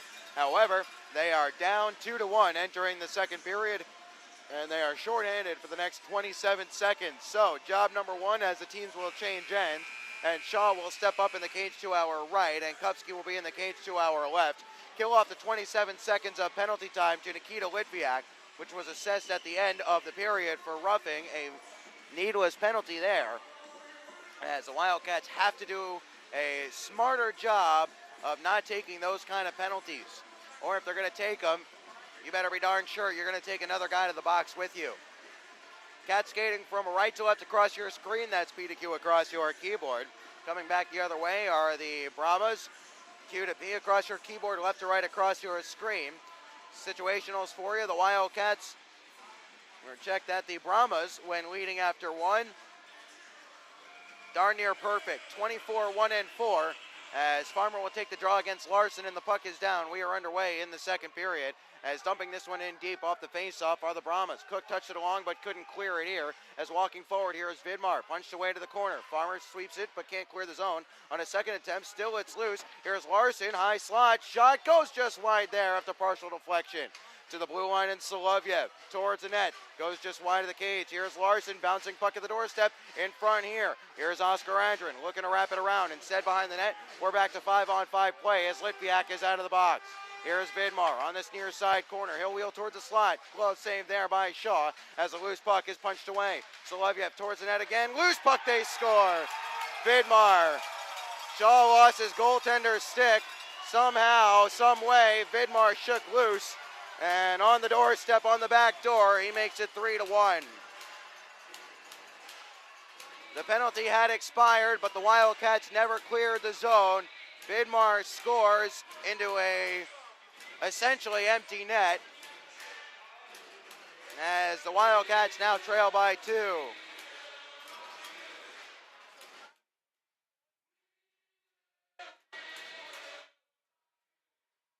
Shaw lost his goalie stick. It was Andrin, or rather Solovyev, who played it towards the net.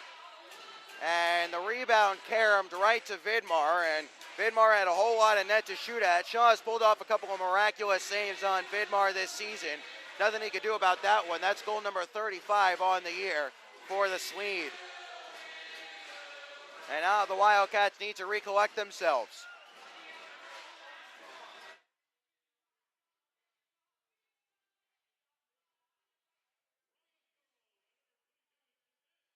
Wildcats, by the way, when trailing after 2,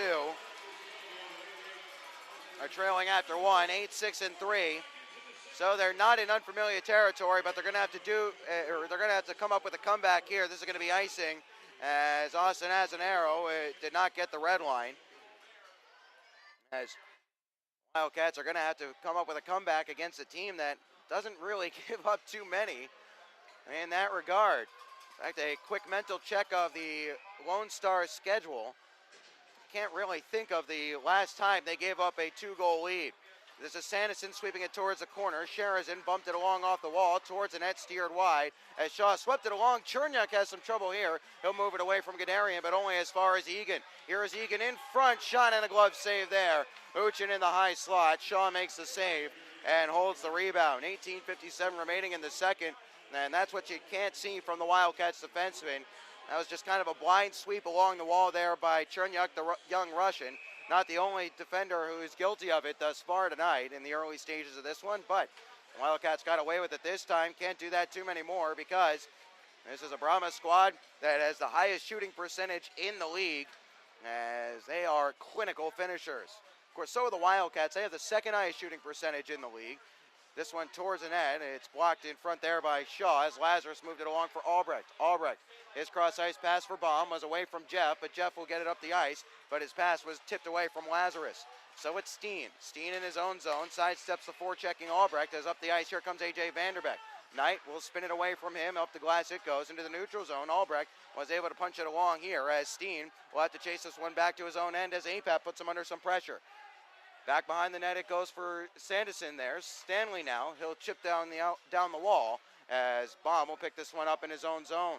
Baum spins it up the wall for Cam Knight, who ramped it into the neutral zone. Tagging up on it a late offside are the Brahmas. As they do so, this allows the Wildcats to clear up the wall, but not out. This is Steen now. He'll walk down towards the net. It's blocked in front there. Shaw locates the rebound and covers up.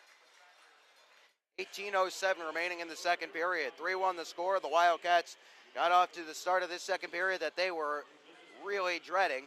Vidmar from Andrin and Solovyev 40 seconds into this second period.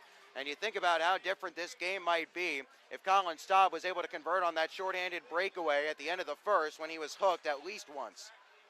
Either way, here is Litviak off the faceoff. Litviak takes it behind the cage of Shaw, looks to run it along, but turned it over to Sturzinger.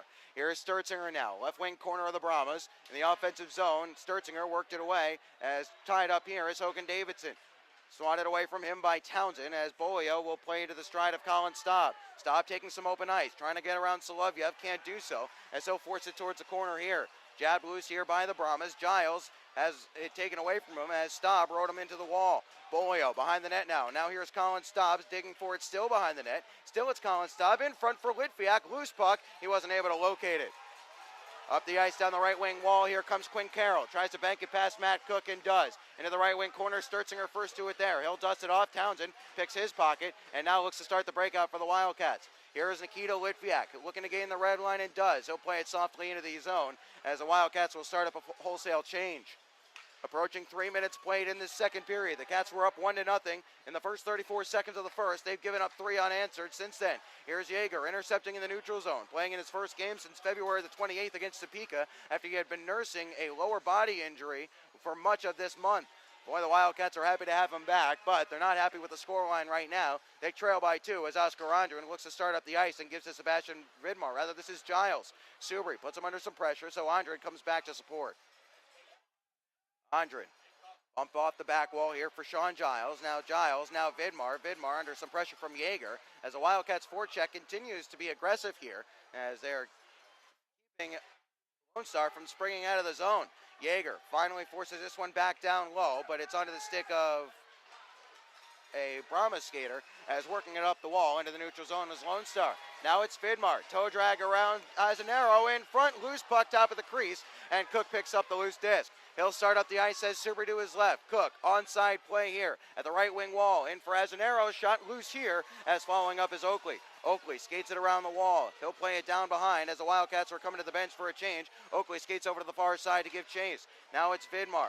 Vidmar and Larson as Oakley still in on the forecheck here. Reversing a big hit was Townsend. Trying to dig it loose was Farmer. Farmer, now Oakley behind the net, ran away from him. Townsend back up the wall. Cook, quick DDD pass. Here's Townsend, slap shot. Blocker save there by Kupski, and that stung a man up high. I think that caught Townsend in the chicklets. Rather, Thompson, not Townsend. Here is Farmer, chasing down an errant headman pass as the Brahmas are in the midst of a change.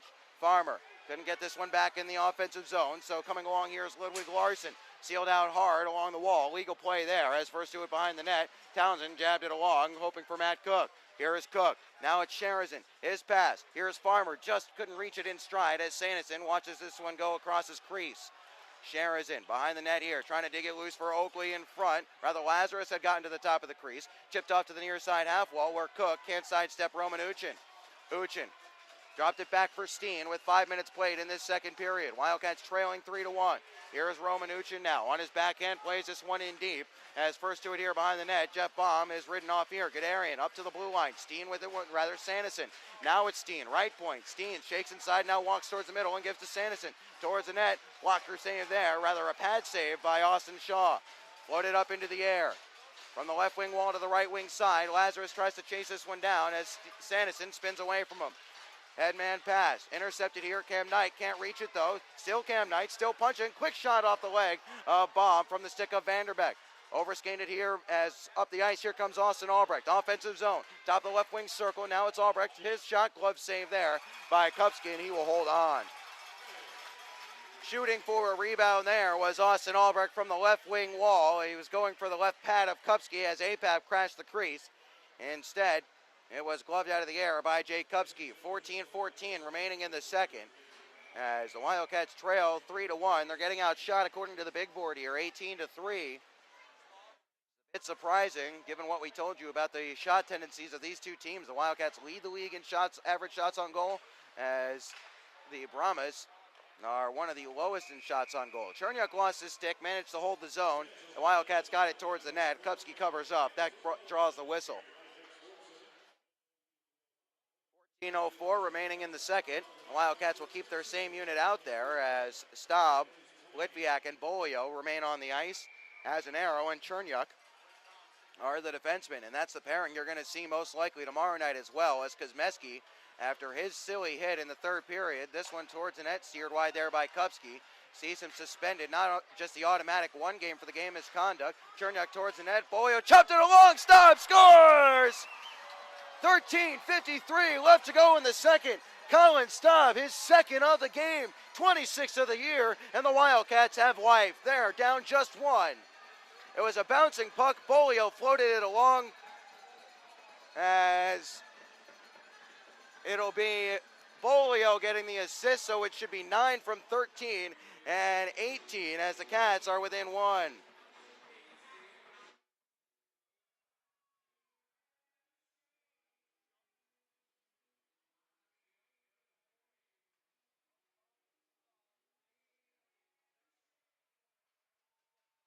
The Wildcats have life anew as Cook floats this one in as Sherazin onside play. Sherazin backhander save there. Sherazin picks up the rebound. Looks to go up to the point with it on his backhand. Here is Townsend quickly towards the net and a glove save there by Kupski. Colin Staub picks up his 60th point of the year on his 26th goal of the season. That makes Colin Staub the first player to get 60 points since Brian Sheehan in 2009-2010, as he has been all over the ice tonight. Face off. Here is Oakley, far side wall, left it behind as Steen digs it. Fed along the boards here. Cook steps down from the left point and plays to the half wall. It was intercepted here. Now behind the net, here's Oakley. Oakley steps inside Steen. Oakley looking to play in front. Loose puck. Here's Sherazin. Shot. Puck still loose at the doorstep. Oakley will dig this one loose behind the cage. Farmer wasn't able to help out as Sanderson will look to give it up the ice. Here's Uchin. Uchin. Chip past Townsend. Gaining the zone onside. Big hit there by Sherazin on Uchin as the Wildcats will chip this one down the ice. 13:03 remaining in the second. Staub has scored his second of the game to give the Wildcats some life and make it 3-2.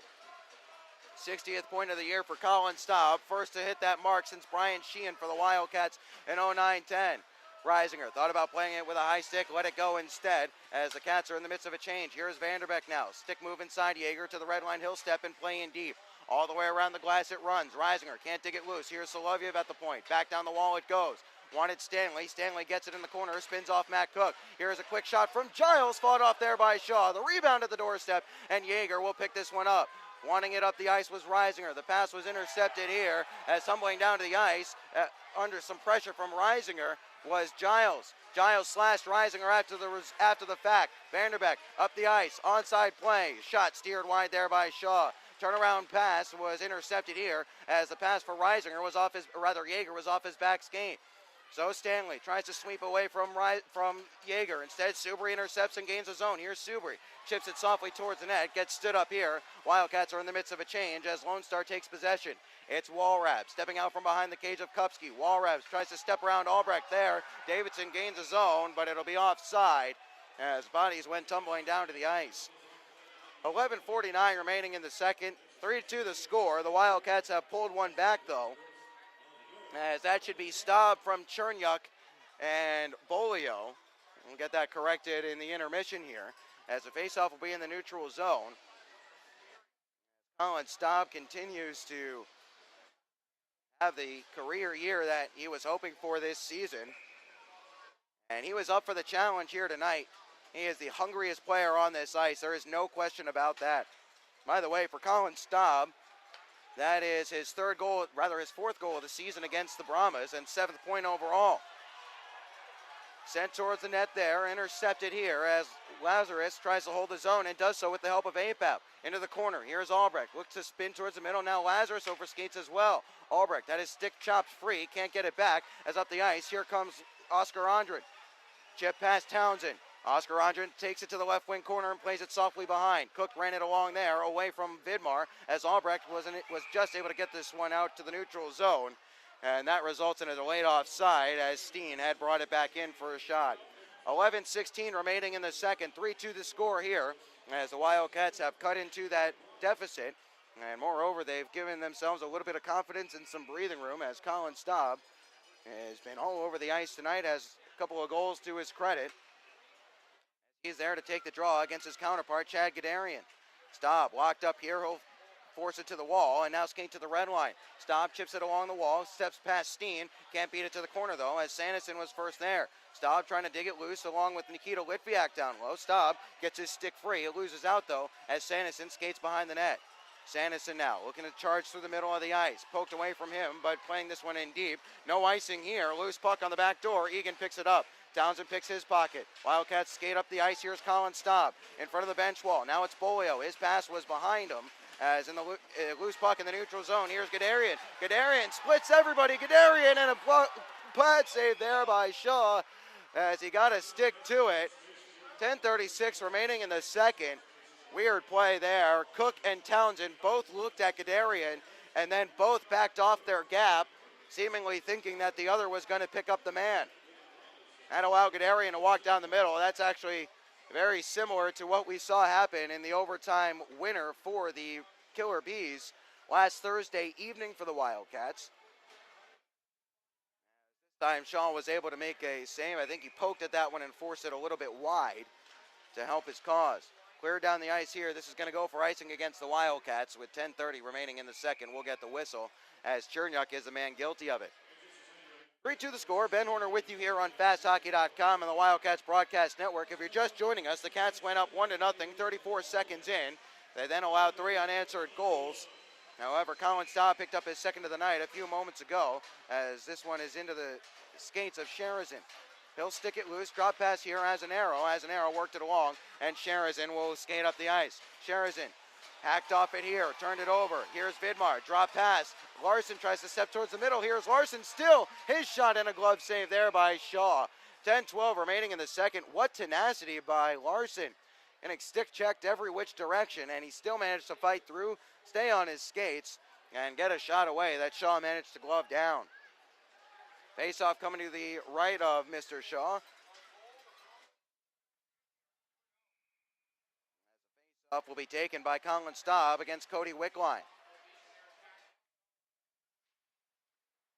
Off the draw, another win for the Brahmas as looking to play this one around the wall was Stanley. Solovyev, nice keep at the right point. Shot towards the net, deflected there. Shaw makes the save. Knight punches it away, but can't clear the zone. Look out, here's Stanley with some room in front. Stanley, drop pass. Now it's Vanderbeck. A shot goes up high and gets the glass on a headhunter.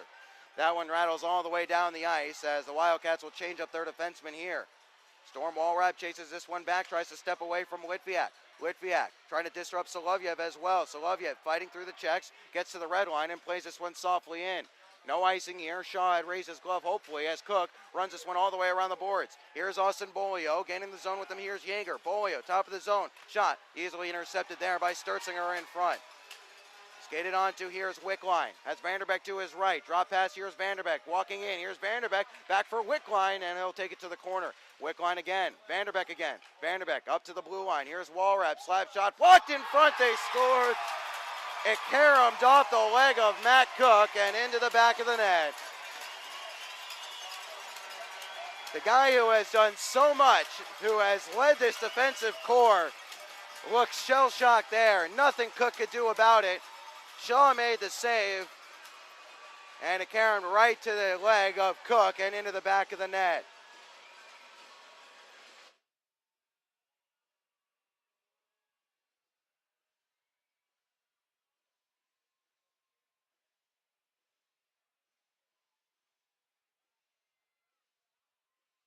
So back to a 2-goal game.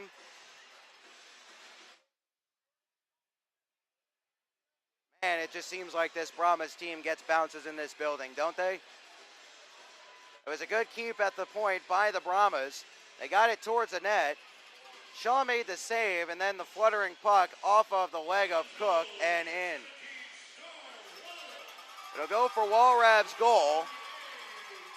Walrab, his third goal against the Wildcats this season, and his fifth game played.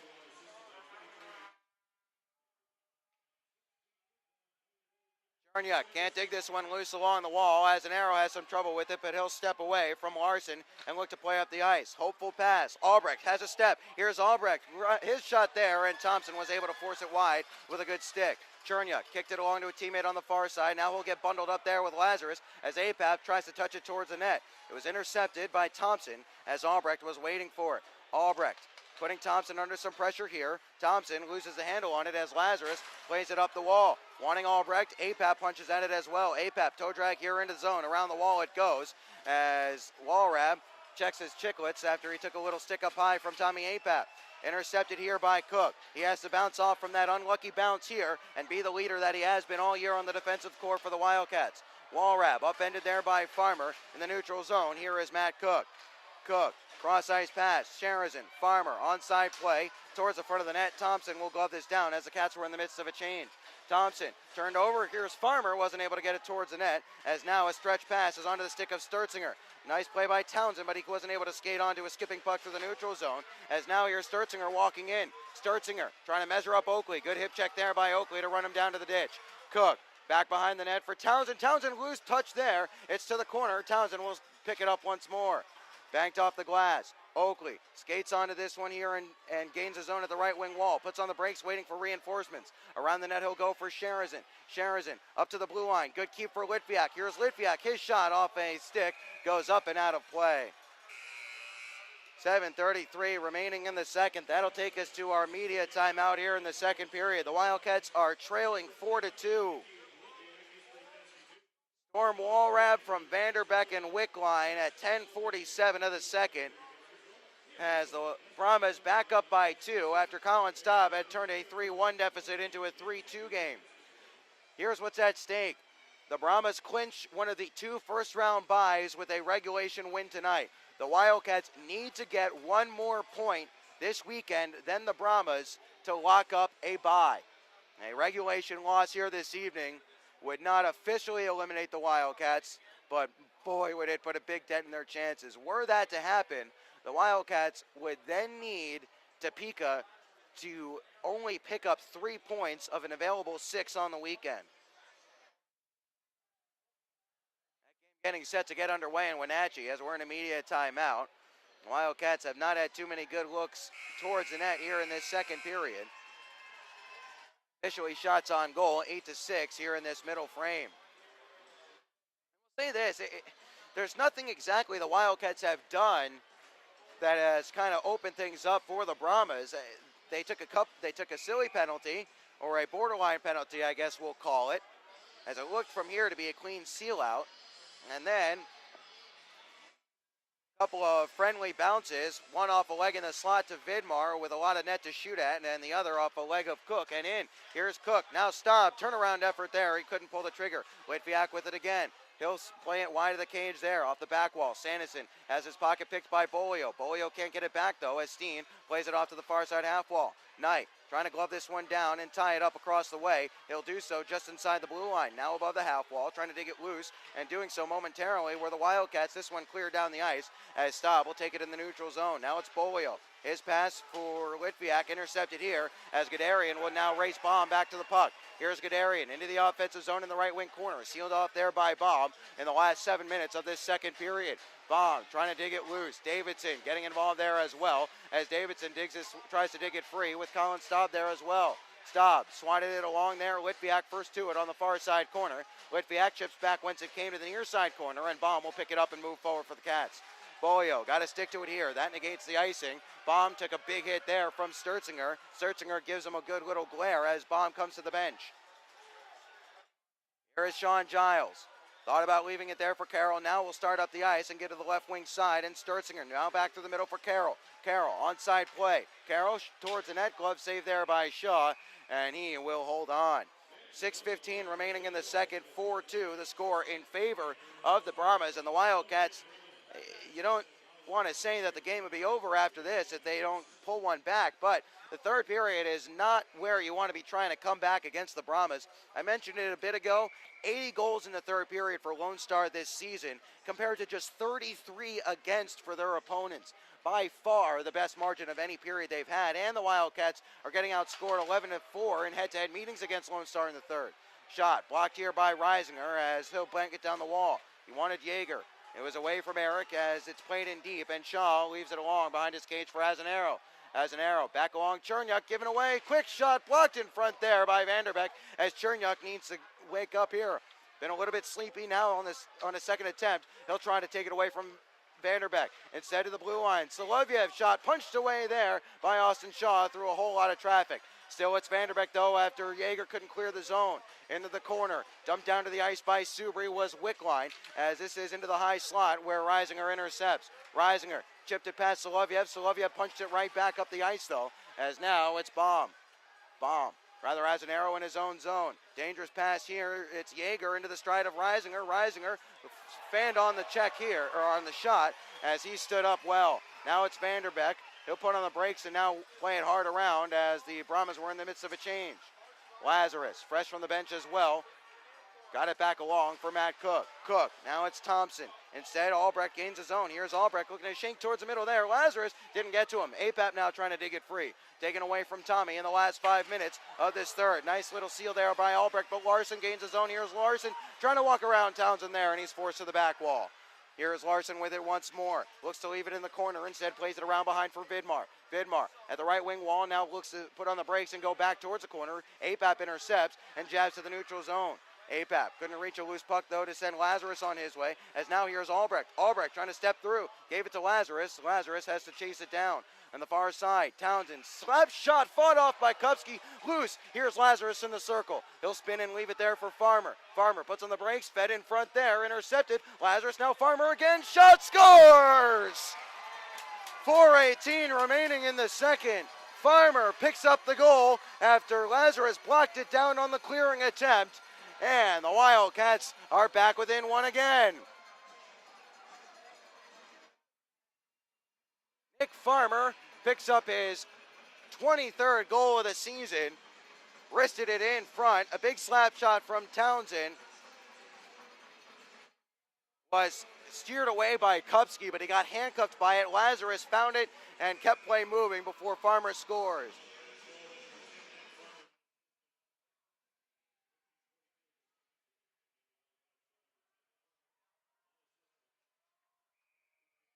There'll be an offside here against the Wildcats as we got back to play. Rather, it went out of play, I should say. 4:13 remaining in the second. And back and forth we go as the Wildcats cut the deficit to 1 once more.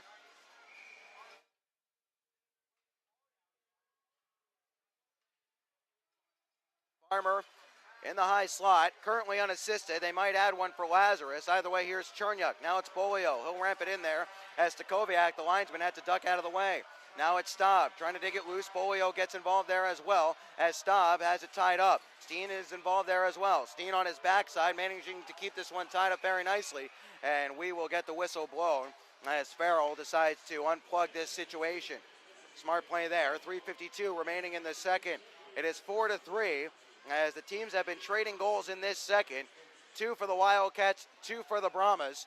But the Wildcats have been playing catch-up after taking a 1-0 lead and giving up the next 3. Get this one tied up entering the third period. Lone Star, when leading after 2, 27-0-4. Almost turned over behind the net. Now it was momentarily. Oakley has it, plays it around behind. Sharazin now. Sharazin, Oakley loading shot block. Backhander and a toe save there by Kupski. Farmer plays this one around behind. Gadarian stood up there by Sharazin. This is Farmer trying to get it back. Punches it along the wall. Nice step by Cam Knight to hold play along as it's moved back behind for Sharazin. Sharazin as Oakley crashed the crease. Sharazin, now it's Farmer as the Wildcats buzzing. Farmer, now Cam Knight. Towards the net, punched away, goes wide. Sharazin in front there, and Farmer couldn't get a clean connect on it. Oakley, Farmer holds on it, drops for Chernyuk. Chernyuk, now Farmer again. Farmer towards the net there, floats up high and gets the glass. To the far side it runs. Knight and Oakley weren't able to hold the zone as Oakley gets it back to Chernyuk, who gives to Farmer. Farmer plays in deep and comes to the bench for a change as Sheridan puts an obligatory forecheck on Jake Kupski, who moved it along for Steen. Steen almost intercepted there by Litviak at the blue line. Instead, here's Pat Egan trying to get around Cook. Shot blocked there, carrying towards the front. Litviak punched it away, settled nicely by Uchin. Here's Roman Uchin now, circling the zone. Glove save here by Shaw. He'll put it back into play for Cam Knight. 2:40 remaining in this second. Here is Knight now, motoring forward, trying to get to the red line. Now cutting towards the middle. Knight, onside play. Quick shot goes high, gets the glass. Kupski probably had it covered with the blocker anyway, but Staubs digs this one loose. Here is Staub. Trying to work it along there as well was Bolio as they battle for it to his side in the corner. Litviak can't pull it free. Litviak on a second attempt does. In front, Bolio jabs at it there. Not enough room. Up to the blue line. Townsend. Now it's Cook. Left point. Here's Cook. Backdoor pass, and Litviak lunging forward. Couldn't direct it on Cage. Wall wrap. Down the ice it goes. No icing here as Cook is racing Sturtzinger back. Cook left it there for Jake Townsend, a marshal, as Townsend has a man in front of him, but plays it through his legs up the ice for Staub. Staub. Now it's Lazarus into the zone. Lazarus, now Bolio, quick shot towards the net. Kupski covers up the carom off the back wall. 1:53 remaining in the second there. The Wildcats were buzzing in the offensive zone momentarily as they're trying to get this one knotted up at 4 goals apiece heading into the third. 4-3 the score in favor of the Brahmas here. 1:53 remaining in the second as Apap, Albrecht, and Lazarus are out for the Wildcats. That last goal, Nick Farmer unassisted at 15:42 to make it 4-3 and a 1-goal game again.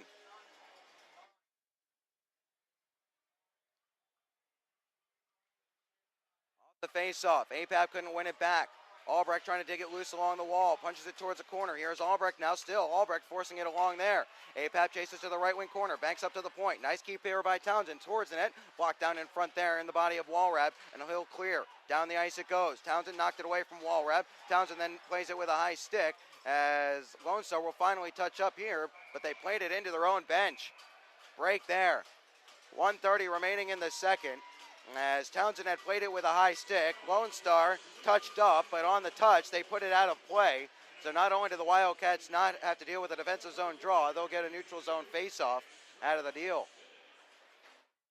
Thank you for joining us wherever you happen to be doing so, and we have some good news to pass along here. Jersey Shore Wildcats contesting the NA3 Eastern Hockey League Championship against the New Hampshire Fighting Spirit this weekend. Take game 1 in Lewiston, Maine with a 4-2 final. Congratulations to those Shore Cats there, as this is Shaw leading it for Chernyuk, who gives to Cam Knight. Now it's Yeager. Now Subri. Subri around the wall. Haven't seen Baum out there with Knight, as we'll keep an eye on that one. Here's Subri behind the net. Farmer couldn't get to this one here as trying to hold in, but chasing it back to the neutral zone. Here's Chernyuk. He fanned on his pass here. He's had a tendency to do that, Chernyuk, as he picks his head up before he makes the play. Sending it in deep as a result was Oscar Andrin. It's Chernyuk once more, back hard behind, away from Knight, but Farmer, first to it on the far side, plays it to the neutral zone. Last minute of play in the period brought to you by La Quinta Inns and Suites. Caleb Thompson, now Steen. Steen back for Thompson now as Lone Star looks to get up the ice. Thompson, he'll chip to the right wing wall. Chernyuk intercepts, goes up the glass, but can't clear it out. On a second attempt, we'll get a whistle here, closing the hand on the puck against the Brahmas. That'll move the faceoff into the neutral zone. 35.5 remaining in this second period. Back and forth we go, 4-3 the score. Ben Horner with you here on FastHockey.com and the Wildcats Broadcast Network. As the faceoff will be in front of the penalty boxes here, just outside the Wildcats defensive zone. Clean win against Colin Staub by Chad Gadarian. Fed in deep here by the Brahmas. Shaw wasn't able to run it away there as Townsend will try to dig this one loose in the corner and does. Held up though at the blue line. Here's Sanderson. Sanderson towards the net, kicking around there. Loose puck on the back wall. Here is Egan now, all the way around the zone. Here's a pass to Sanderson. Slap shot wide of the cage there. It was blocked in front. Bolio now along for Sheridan. Left behind here as now Bolio steps onto it a second time. Bolio, 7 seconds remaining. Bolio driving towards the net there. Can't get it in front. 4 seconds remaining. Fed towards the middle. Townsend, can he get a shot away? His shot blocked in front there. Sheridan looking for a tip. Whether it would have counted, I don't know. Either way, we've got a great third period in store coming your way on the other side of the intermission. 2 goals apiece in this second period. That sees the Lone Star Brahmas continue to hold their 1-goal edge has a difference in the game right now. A bad bounce off the leg of Matt Cook and into the back of the net. 4-3 the score in favor of the Brahmas. The Wildcats knowing they need to avoid a regulation loss to keep Lone Star from clinching a first-round bye. We'll step aside. When we come back, we'll revisit the Wildcats' last outing, and we'll take a look at the Jerry Sporting Goods out-of-town scoreboard. That and more coming your way on our intermission report as Wildcats Hockey, presented by Armored Roofing, will continue after this on FastHockey.com and the Wildcats Broadcast Network.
Back here at the NITEX Center, Ben Horner with you here on FastHockey.com and the Wildcats Broadcast Network. The Wildcats fighting hard against the Lone Star Brahmas. 2 goals apiece in that second period. That sees the Brahmas preserve the 1-goal lead that they held entering that second stanza here in North Richland Hills.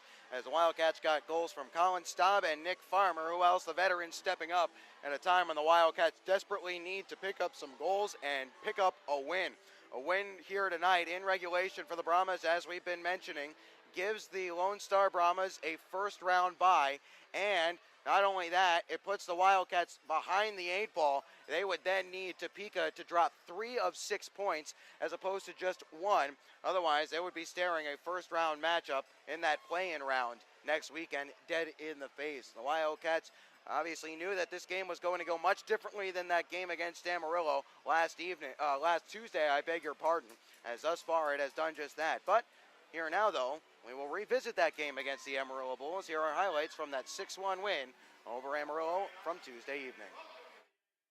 Krasachuk will bring Dugan and Staub together. Everyone is set to go. And the puck is down. We are underway in the first period, brought to you by American Classified as off the draw. The Wildcats send this one in deep, and the Wildcats will work up a change here. It's off to the right of Weatherly here. The Wildcats, how they would love an early goal on this power play as Bolio tries to win this one back to the point. Knight steps up, holds in, can't get it towards the net. Now it's a short-handed breakaway. Charlie Combs. Here's Combs into the zone at the hash marks. Combs, and a blocker saved by Sean. It goes out of play. Here's Sharazin. He'll play it behind. First to it on the far side was Litviak, who plays it to the blue line for Cook. Now it's Cook. Towards the net, deflected. Loose puck here. And sending it to the glass was Farmer with an entire net to aim at. Riga. Loose puck in the neutral zone. It's stepped onto here by Fromberger. He'll play this one around the right wing wall. All the way around the kick plate it goes. Trent Dillinger off to collect on the far side. Bariga jabbed it along, but as an arrow was the first to it there. He'll bank it into the neutral zone as Reisinger will try to punch this one down. He does and gains his own. Reisinger, now it's Subri, swatted away from him. Reisinger pulls it right back into the high slot as an arrow scores!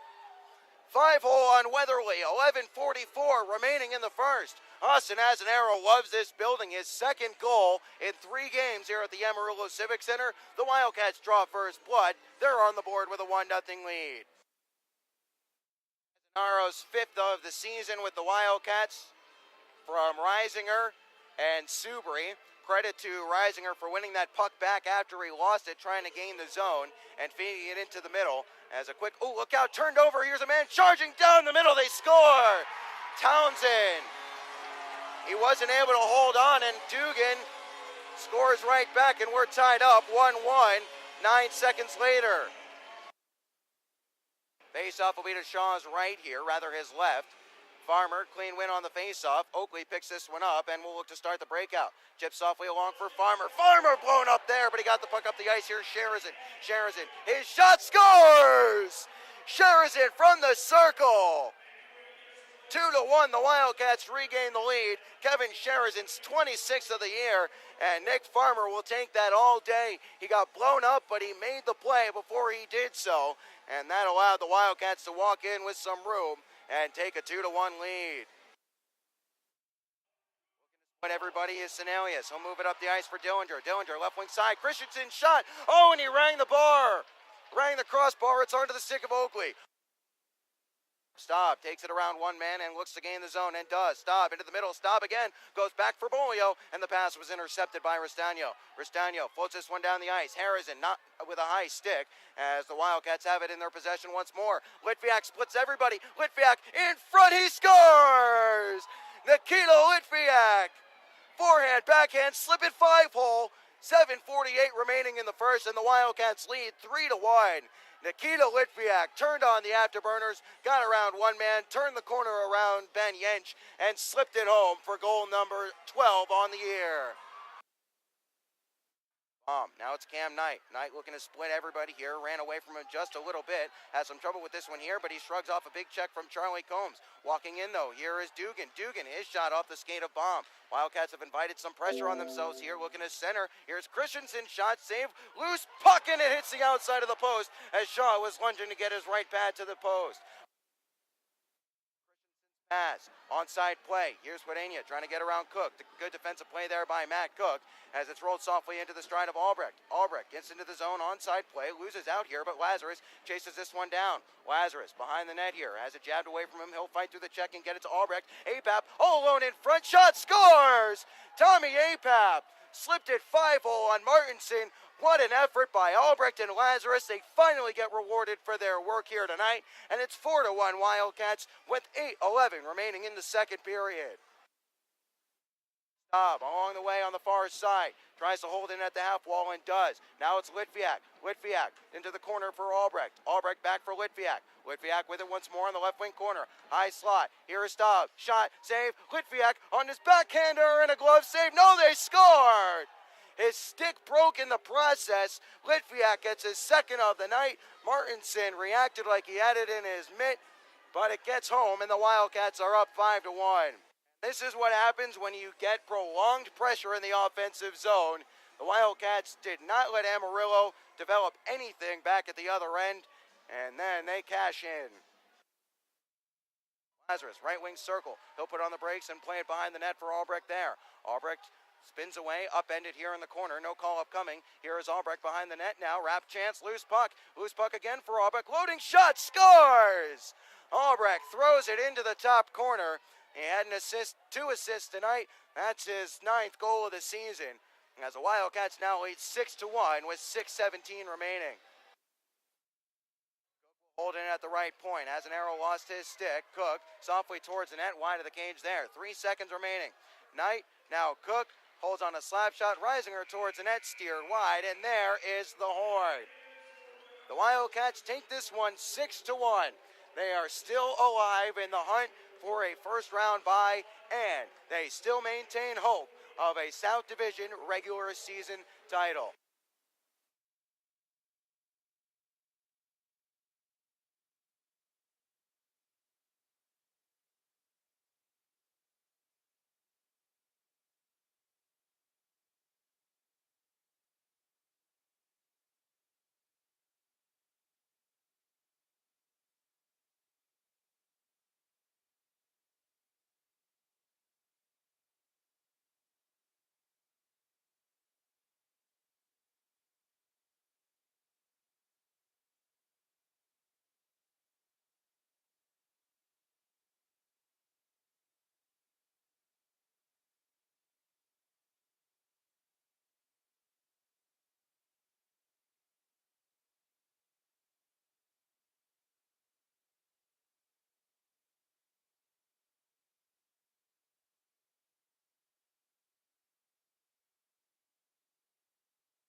High-Tech Sports Center. Ben Horner with you here on FastHockey.com and the Wildcats Broadcast Network. You just heard highlights from the Wildcats' 6-1 win over the Amarillo Bulls on Tuesday. Now we'll take a look at the Jerry Sporting Goods out-of-town scoreboard. The aforementioned Bulls, who were eliminated from playoff contention with that loss, are up 5-1 on Corpus Christi right now, taking out their frustrations of a season that ended earlier than they wanted against the Ice Rays. Elsewhere in the South Division, it is 3-2 Rio Grande Valley trailing the Odessa Jackalopes in the third period there, and they're underway in the all-important game, the one that everybody is watching in this building, both Wildcats and Brahmas fans alike. 1-1 the score in Wenatchee, Washington. Topeka opened up a 1-0 lead as J.B. Baker scored just a minute 53 into that first period. But Stevie Bryant has answered back from Jacob Hammaker for Wenatchee as it is 1-1 as they are inside the 10-minute mark of that period. Oh, interesting here. Bo Domer and Chris Jones both got a an early rest in this contest, we'll say, as they took a fighting major, 5 minutes and a 10-minute misconduct. Domer looked like he got jumped after he boarded a Wenatchee player. Chris Jones stepped in, gave him a what for, and those two got an extra 15 minutes of time to think about what they've done. Minnesota Wilderness, they are trailing 4-2 now. They've cut into the deficit as they are trying to use their final game in hand on the Fairbanks Ice Dogs to pull ahead. Fairbanks hosting the Kenai River Brown Bears. That game to get underway in the next hour or so. Minnesota Magicians, Aberdeen Wings, 0-0 in Minnesota. 5-1, Bismarck holding the lead over Minot in the third period there. 4-1, Janesville picks up the win against the Springfield Junior Blues. They are now one win away from setting a new North American Hockey League record for wins in a single season. 4-3, a final ensue. How about this? The Michigan Warriors come up with a big 2 points this evening as well. Keystone wins 2-1, meaning the race for the fourth and final playoff spot in the North Division is going to go down to the final day. Michigan now just 2 points back. Check that. Make that 1 point back of the Johnstown Tomahawks entering the final day of the season. And meanwhile, Keystone, with their win, is now tied with the Eagles on points for the second home ice spot in the North Division. 6-1, Austin picks up a win over the Brookings Blizzard. That game is now done and in the books, as that'll do it on the Jerry Sporting Goods out-of-town scoreboard. We'll keep an eye on that Topeka Wenatchee score through the rest of the evening. We'll step aside. When we come back, we'll have the third period of action. The Wildcats looking to come back against a team that has not lost after leading after 2 periods in regulation. Can they do so? We'll find out on the other side of the break. Wildcats Hockey, presented by Armored Roofing, will continue just after this on FastHockey.com and the Wildcats Broadcast Network.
Forget all the permutations. Ignore all the combinations. Here's what you need to know.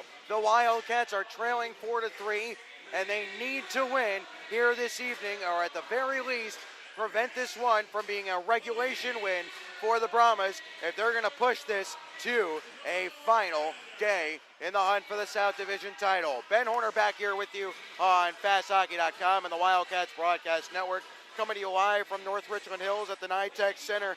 Lone Star Brahmas 4, Wildcats 3. They traded 2 goals apiece in that second period, but Lone Star still leading by 1 goal. Right now, the difference in this game is a shot that caromed off the left pillow pad of Shaw, off the leg of Matt Cook, and into the net. Matt Cook out there to start things off for the Wildcats, moving from left to right across your screen, Q to P across your keyboard. Coming back the other way with Kupski in the net to our right are the Lone Star Brahmas. The Wildcats went trailing after 2, 10, and 1. However, they have come back against this team this year. The Brahmas went leading after 2, 27-0-4 as the puck is down. We're underway in the second period, brought to you by American Classified. Here is Sanderson, as now it's Vanderbeck. Up the wall, it's chipped. Wickline chasing after it. Staub back there as well. He'll try to roll it away from Vanderbeck. As on the forecheck, this is Stanley trying to work it loose. Stanley does exactly that. Spin around in front there, touched up to the point. Here is Sanderson. Goes down the wall with it, spun towards the middle there, off a leg and up to the blue line. Caroms into the neutral zone, 30 seconds played in this third period. 58 games. Might come down to this 20 minutes. Here's Bolio, wasn't able to hack this one free. Glove down here, Stanley punched away. Still it's loose. Here's Wickline. Wickline still. Wickline behind the net as the Brahmas were changing. Wickline tries to go up the wall with it. Vidmar helping out. Here is Sebastian Vidmar. Wickline with it once more. His pass back down the wall for Vidmar. Vidmar spinning off a check at the corner as he'll look to spin this one towards the middle. Intercepted here by Bolio. Bolio upended here, trickling towards the cage of Shaw. And Matt Cook slowly picks this one up and plays it off the back wall. Townsend had some trouble with that one there on an awkward bounce as Litviak plays it right back behind the cage for Matt Cook. Cook hard off the glass here, escapes into the neutral zone. Oakley puts Soloviev under some pressure from behind as the Wildcats sweep this one in deep on some dogged work by Sherazin. Off the glass, here's Oscar Andrin kicking it along to himself. His pass wanting Larson. Larson chipped it past Farmer. Here is Larson now. Quick shot, sealed off there by Shaw. Knight slams this one off the back wall. On the far side, it runs free. Andrin gave it to Vidmar. Vidmar, his pass wanting Walrab. Walrab touched it down the wall to Larson, who gives it right back. Walrab towards the net there, blocked away. Vidmar picks this up in the left wing corner. Here is Vidmar trading places with Walrab, but it was punched away nicely there by Jeff Baum as Sherazin will chase this down the ice. Walrab plays in deep. Shaw leaves this puck behind his cage as both teams were changing, as Shaw now moves this quickly along for Cam Knight. Knight had some trouble with it, but he got it to Lazarus. Lazarus wasn't able to clear the zone. Here's Egan, pass through the middle, punched away from Gadarian. Thompson now sends this one in deep. Shaw again puts the brakes on it. Here's Egan looking towards the net. They scored. Shaw got caught deep in his net. His pass didn't find a teammate. It's 5-3. Lazarus wasn't able to clear it past a man a moment ago.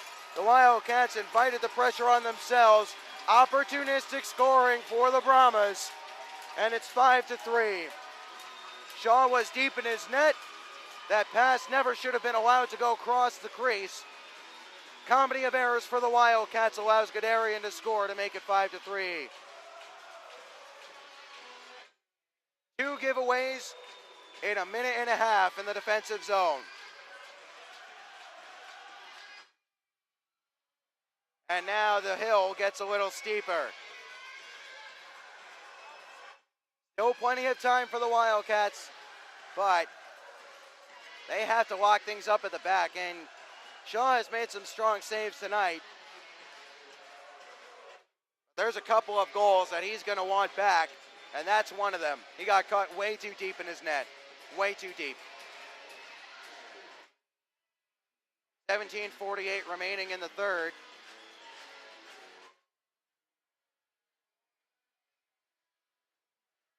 As Lone Star can sense a first-round bye to be clinched here this evening.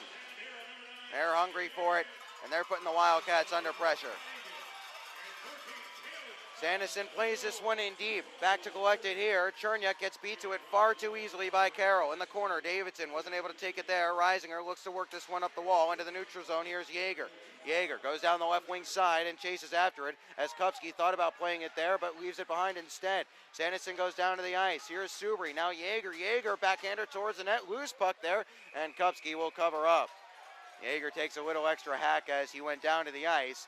Davidson buzzing around there, the agitator, Hogan Davidson, 17-19 remaining in the third, 5-3 the score in favor of the Brahmas. An early goal in the period, just like an early goal in the second period, has put the Wildcats behind the 8 ball. This is what makes the Brahmas so dangerous. Now the Wildcats are going to have to stretch, and what we saw last time the Wildcats were down here, when they surrendered a 2-0 lead, as they started to stretch things in the third period, Lone Star skated away with another couple of goals in transition after the Wildcats got caught with too many men forward. Anyway, in the offensive zone, here are the red and black trying to dig this one free. Behind the net, here's Colin Staub in the right wing corner. Staub in front here, banking around. Litviak touched it up. Here's Azanaro towards the net. Blocked in front. Staub couldn't dig it free. Loose puck as Cherniak digs for it, but he wasn't able to hold his own. Bolio now picks the pocket of Vanderbeck and tries to work it into the corner for Litviak to pursue. Instead, it's jabbed along to the far side wall where Stanley skates onto it. Stanley floats this one up into the air. No icing here as Azanaro steps back in front of Vanderbeck and takes possession. Azanaro now for Litviak. Now Bolio. Now Farmer. Farmer into the offensive zone. Chipped it past Walrab but wasn't able to gain possession.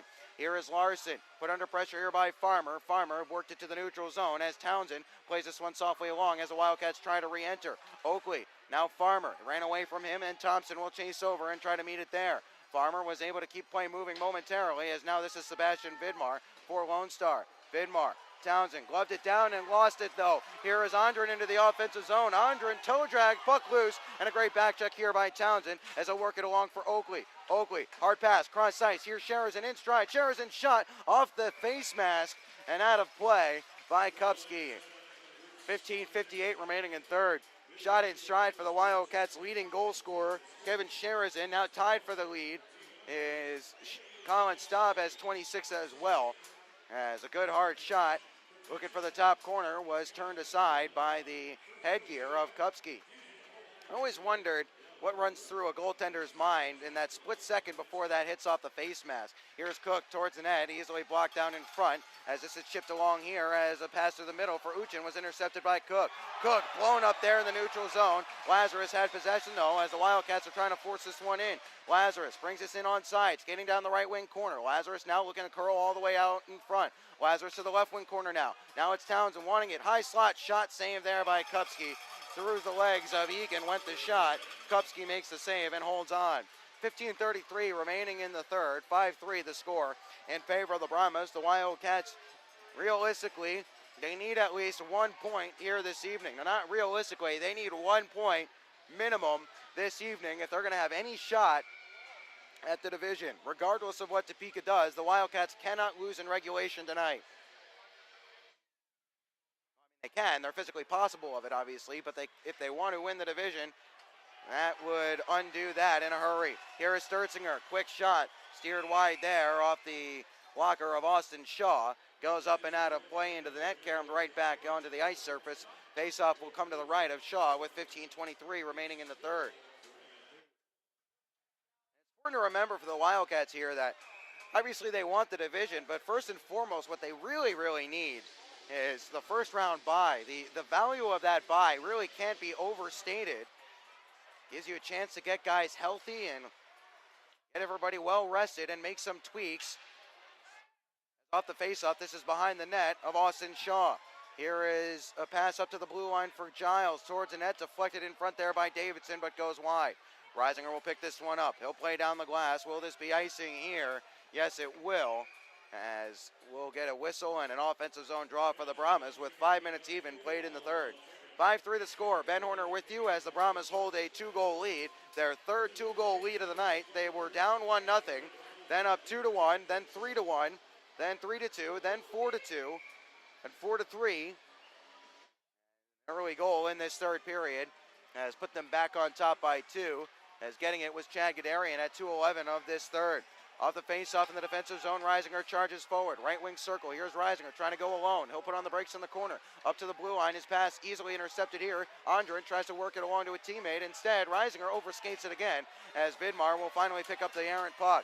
Plays it to the right wing corner and chases after it with a head full of steam. Here's Vidmar. Played it around, wanting Larson on the far side. It ran away from him as this is Colin Staub. Staub cutting through the middle here. Now Litviak trying to reach for it. He'll collect here, plays this one up to the blue line. Wanted Bolio. It was intercepted here as Bolio chases back to his own zone.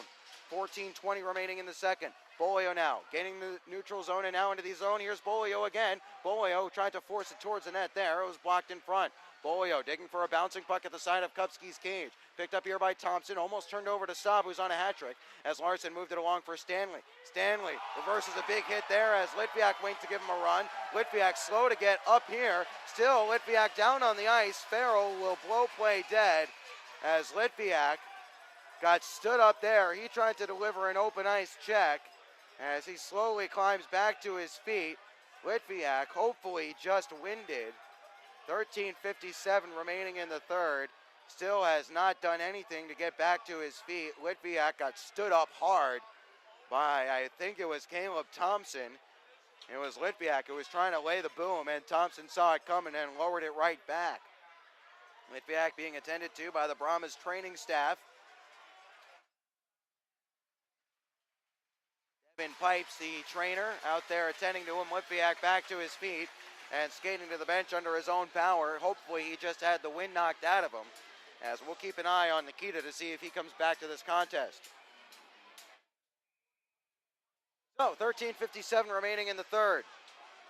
Face-off will be to the left of Shaw as Gadarian, who's given the Brahmas a much-needed insurance goal towards the net here, and Shaw covers up.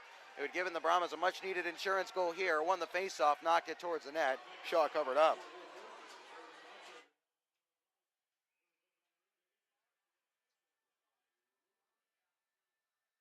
First intermission in Wenatchee, still 1-1. Clean win by Farmer, and he almost beat his goaltender 5-hole as he won the faceoff so cleanly that Shaw got caught by surprise, covered up. He was ready for it. 13:52 remaining in the third.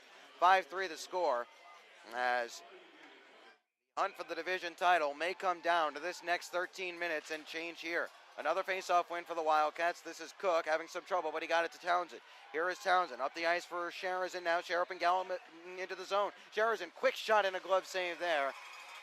Kupski holds on, and Farmer was crashing down on the top of the blue paint. Kupski saw him coming, gloved and held. 13:41 remaining in the third. If you're just joining us, the Wildcats got off to a flying start. Just 34 seconds into the first, Colin Staub picked up his first of the night. He's got two thus far. However, a power play goal from Oscar Andren, who received credit for a deflection from Sanderson and Thompson in front of the net. Johan Steen wrapped it around the boards. Baum tries to hold in. We didn't see much of Baum in that second period here as Farmer tries to dig this one loose. Sharazin on the forecheck as well. Steen with it now behind the cage of Kupski, looking to dig it loose. Knight with an aggressive step here. Now with another aggressive step was Oakley. Wasn't able to hold his own, but the Wildcats hold possession. Farmer up the ice for Sharazin. Cross ice pass wanting Oakley. Oakley wasn't able to get to that one as it pinballed off a couple of legs. Sharazin goes in on the forecheck as the Wildcats are changing lines as Johan Steen gets to the red line. Plays this one in deep behind the cage of Shaw. 13 remaining in this third period. 5-3 the score in favor of the Brahmas. Wildcats desperate to avoid a regulation loss, which would eliminate them from contention for the South Division title. Here is Vidmar on his backhand, trying to curl to the top of the zone. It was punched away from him as Knight got it to Lazarus, who gets it to Sharazin. Sharazin chipped it forward. Apap, somehow an onside play. Apap hacked towards the middle there, off a couple of legs as behind the net. Lazarus works it in front. Lazarus now for Albrecht. Albrecht wants it. Lazarus late getting it to him and then had his pocket picked by Solovyev. Clear it up and down the ice it goes. Will it go for icing here? No, it will not. It will come up short. Oh, wow. That was generous. Very generous from Sokoviak. Well, that's why they say don't assume. Wait for the calls to happen. With 12:27 remaining in the third, as an arrow was going back very slowly there. I thought Sokoviak was going to wave it off, but he gave him the benefit of the doubt as the Wildcats get an offensive zone draw, and that will see the Brahmas take their time out with 12:27 remaining in the third. 5-3 the score. The Wildcats have their backs against the wall as they are trying to push the fight for the South Division title to a final day, as Coach LaFontaine takes the opportunities to gather his charges and try and rally everyone together. While we have a moment, we'll take a look at what else is going on around the league. Only one other game still going on, as one game is yet to get underway. 1-1 in the first intermission in Wenatchee, as we just alerted you to. Kenai River and Fairbanks to play out their regular season, as it has gone final in Rio Grande Valley. 5-2 the score there, meaning that the Bees, depending what Wenatchee does, could be in third. Or I beg your pardon, could be in fifth or sixth at the end of the night. It's a big loss for Rio Grande Valley.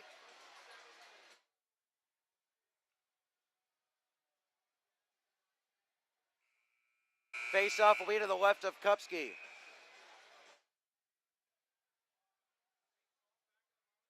Apap will take it here for the Wildcats. He worked it along, wanting Lazarus. Lazarus couldn't work his stick free, as this is Thompson. Worked over there by Apap, as Apap and Albrecht try to dig it loose. It squirts free. Cherniak couldn't hold the zone. On a second attempt, now Cherniak's out of position. Here's Wickline in a 2-on-1. Wickline, here's Stanley. Saved there by Shaw, and that keeps this game alive for the time being. Wildcats jabbing and poking at this one, though, can't clear the zone. Here is Stanley again. Back towards the net through the blue paint. Wall wrap. As this one goes down the wall with it. Intercepted there, but turned over again. Here's Wickline, loose puck in front, as it's cleared to the wall by Azanaro, who will look to join the rush.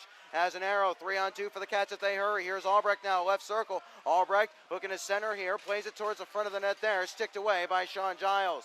The Wildcats were in the midst of a change anyway, as Vanderbeck slowly looks to skate up the ice. He'll drop it back, as the Wildcats will finish their change, and Lone Star will start one of their own. 11:30 remaining in this third. Brahmas looking to slow things down here. The Wildcats desperately trying to keep things moving. Here's Reisinger. Now it's Yeager. Yeager set up at the blue line. Reisinger gets it right back towards the net. Blocked in front. Here is Townsend now. Right point. Goes around the glass. As to the corner it runs. Subri running along there, trying to jab it away from the Brahmas skater in the corner, as Reisinger comes along to help out. Ticking down towards 11 minutes remaining in this third. 5-3, still the score.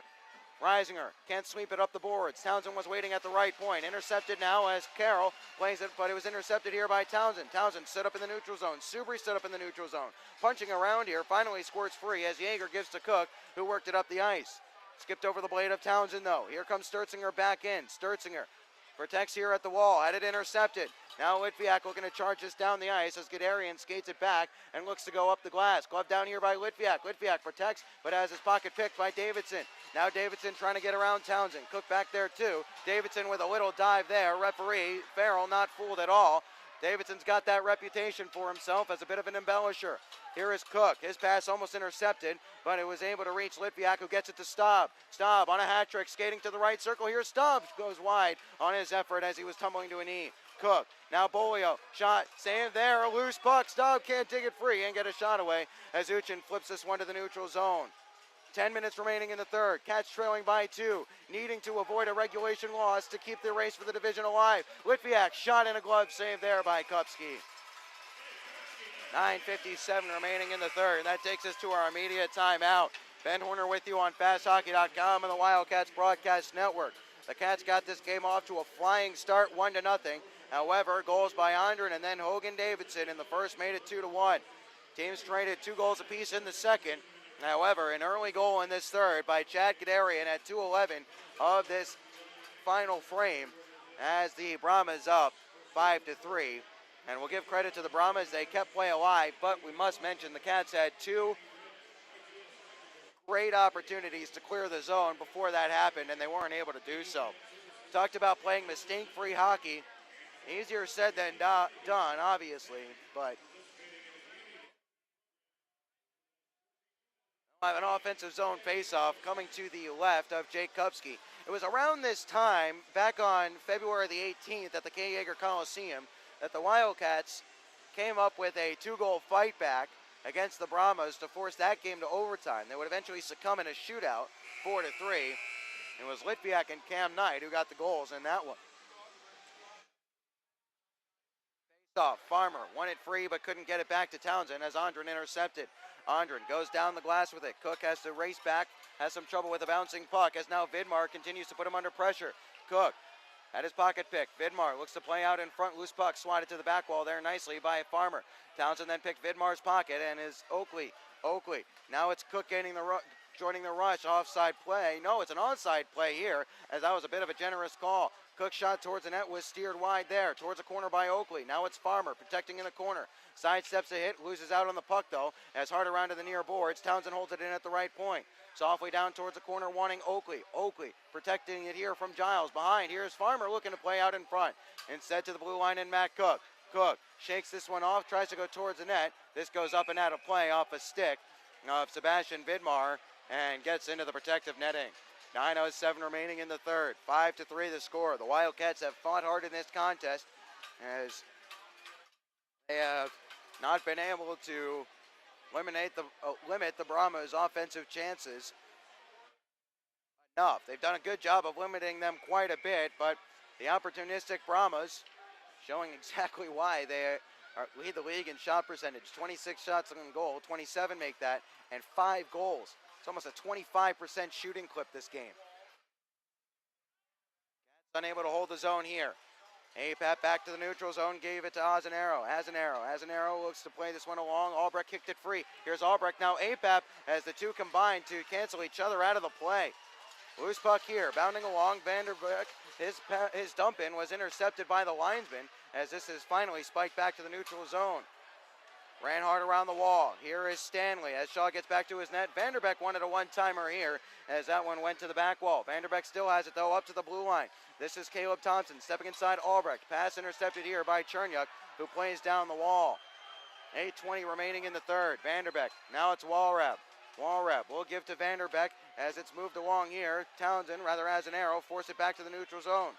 Reisinger spun it back to nobody in particular, as once more we see Azanaro and Cam Knight out there. This goes all the way down the ice. No icing here. It hits somebody on its way down.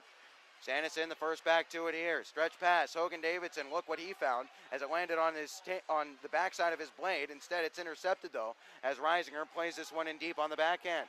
Kupski runs this one around the wall. Knight steps in, tries to hold it in front of Sturzinger and does. Subri now goes back towards the corner where Reisinger will pursue. Walrap steps away from Reisinger. Subri gets involved here as the Wildcats hold the zone. Quick shot goes wide there on a toe drag from Reisinger. Baum with a nice keep towards the net. Subri tries to swat it along there as this is Subri putting Carroll under pressure, rides him hard down to the wall. This is Baum, now Cam Knight in the last 7:23 of this third. Cats trailing 5-3. Knight gains his zone. His shot, flubbed it, held in momentarily, but it skipped through the legs of Litviak. Wildcats trying to hold possession so they can tag up. Townsend lost the handle as that allows Lone Star to set things up. Here is Johan Steen. 7 minutes remaining and change in this third as the Cats trail 5-3. A regulation win clinches a bye. Staub going to take a penalty.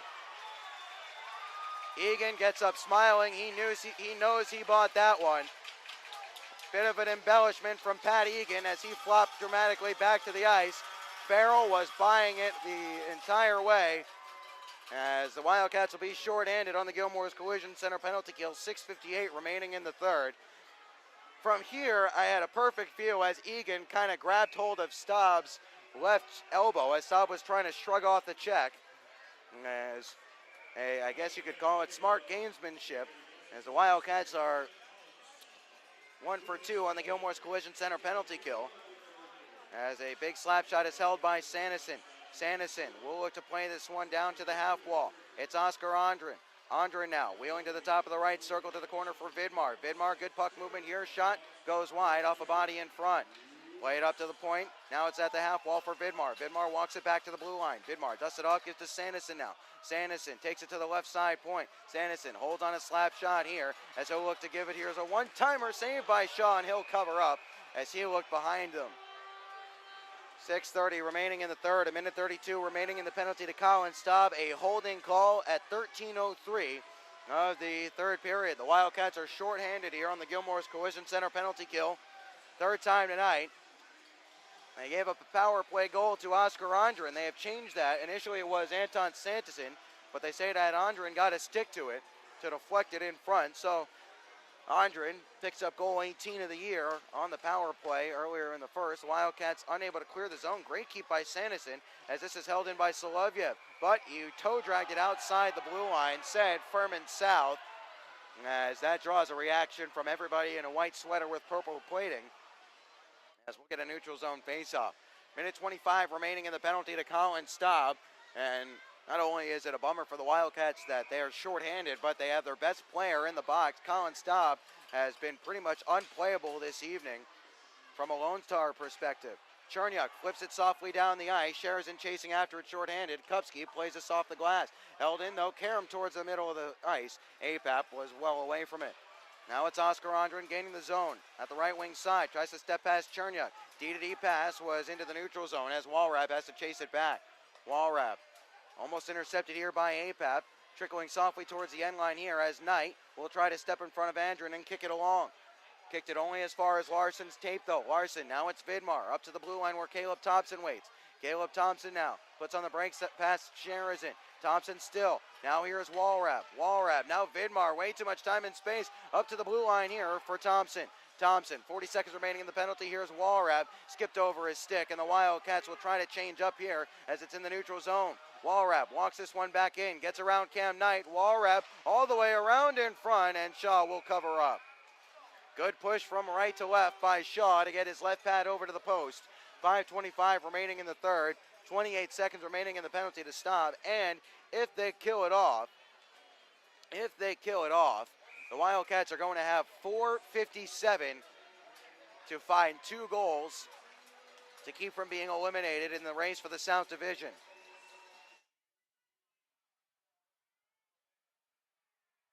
Tied up here off the faceoff was Matt Cook. He fought his stick free and sends it the length of the ice. Wildcats penalty kill coming into tonight, 22nd in the league. However, they had been strong over their last 5, 23 of their last 24, until they gave up a power play goal on their first opportunity, shorthanded this evening. Chipping this one in deep, here's Roman Uchin. His pass was intercepted by Townsend, as this is Lazarus playing this one along. We're back to 5-on-5 play as Staub is out of the box here. The Wildcats have 4 minutes and 50 seconds to find 2 goals from somewhere. Here's Steen, his pass. Good step here by Townsend. Lazarus delays and lets his teammates get onside. Lazarus, his shot off the leg here. Karam towards the front of the net there, and Kupsy strikes it away to the back glass. Going all the way down the ice on a clearing attempt. This will be icing here against the Brahmas with 4:34 remaining in the third. So, crunch time in a big way for the Wildcats.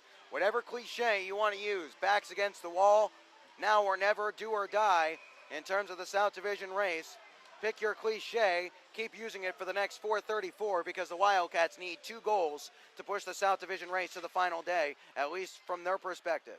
Back to the blue line. Here is Cam Knight. Knight towards the net. Deflected. It goes just wide. Loose puck side of the net. Staub digs this one loose. Has Lazarus out there with him, as is Albrecht. Albrecht towards the front of the net there. Loose puck. Lazarus dug it free towards the net. Glove saved by Kupski, as I think that might have been floating high. Anyway, 4:18 remaining in the third. Staub is out there, spelling Apap, who had just been on the PK. Although we will note that Jeff Baum has not played much at all, really, since he got turned around for that goal by Hogan Davidson.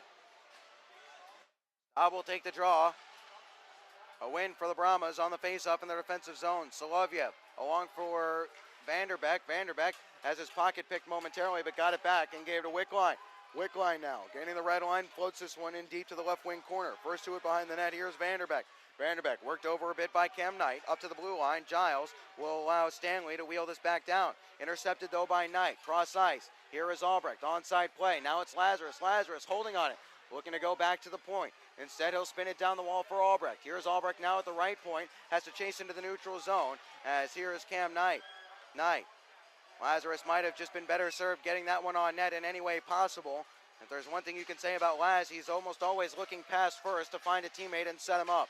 3:30 remaining in the third. Sheridan throws Walrab into the wards there, but it's picked up by Vanderbeck on the far side. Held in though by Matt Cook. Sheridan, high slot, scores!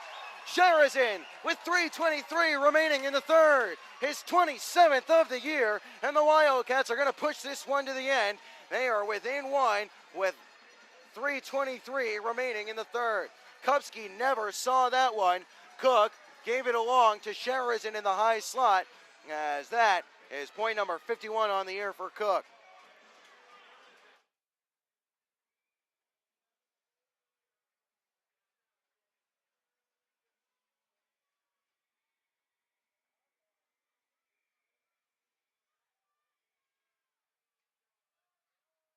So, off the face-off, the Wildcats are back where they've been 3 times tonight.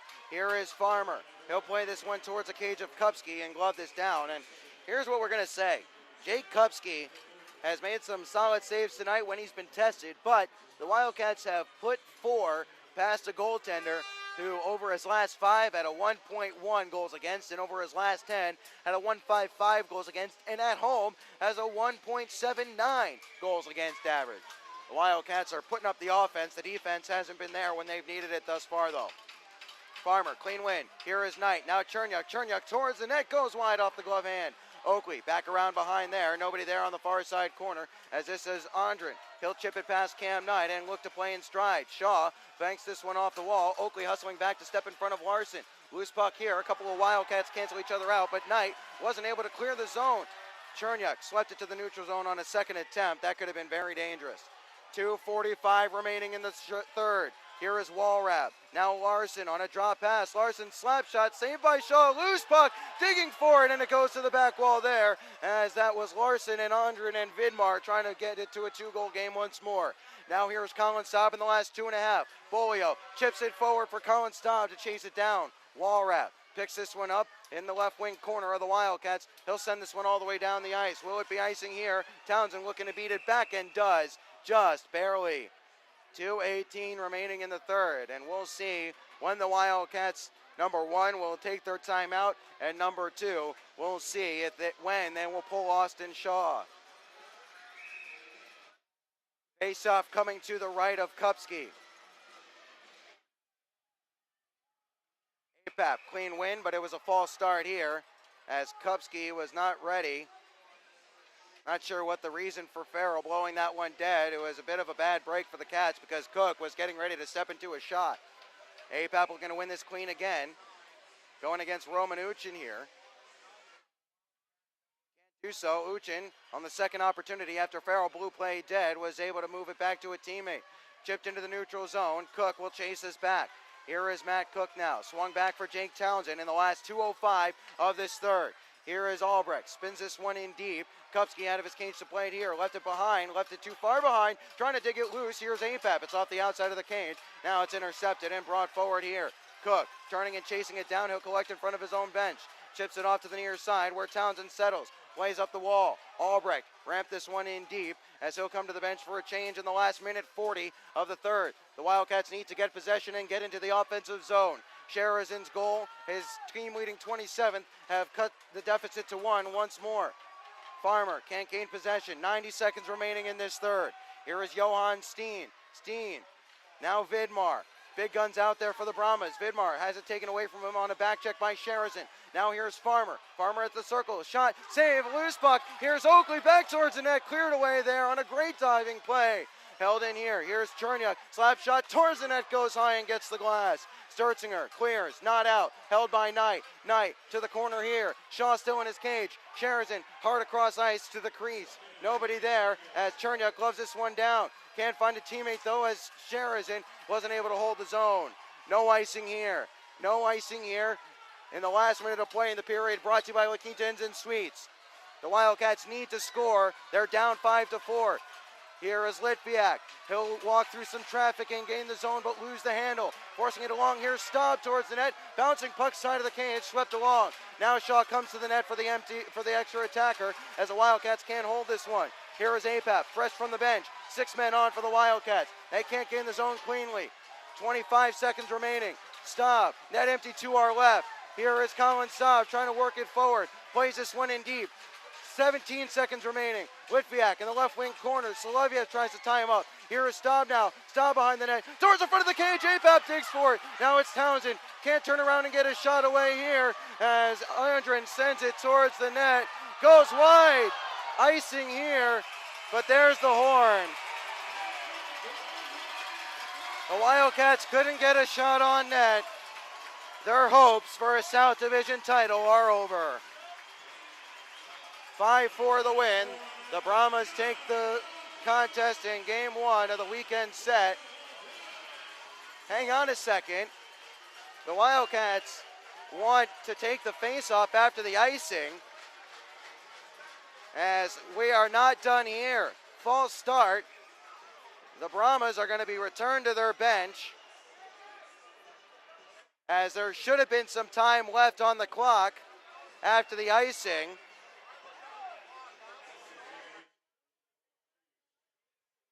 .2 seconds remaining. So a clean win for the Cats may give them hope. They need a clean win to someone in the shooting hole and a quick shot on net, and then they need some help. Hit it and hope for the Wildcats in the next 1.2 seconds. Lone Star will just try to lock up on the faceoff.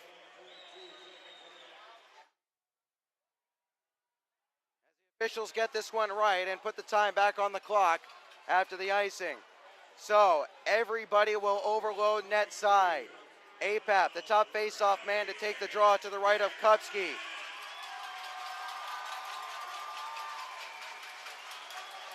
Cook and Townsend waiting for it in the shooting hole.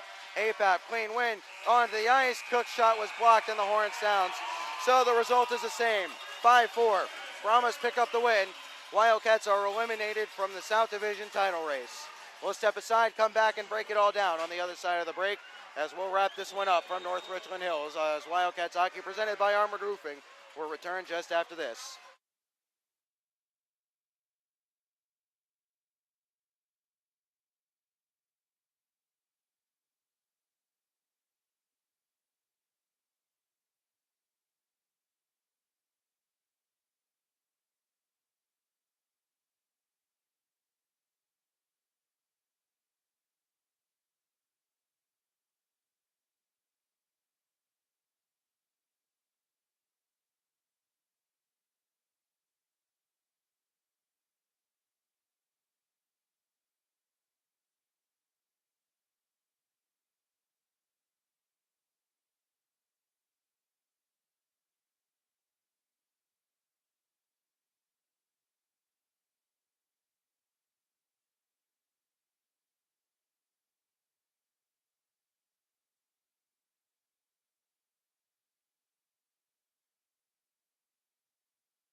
Center Ben Horner with you, putting the wrap on a game that the Wildcats gave every ounce that they had, but came up just short in the end as they fall 5-4.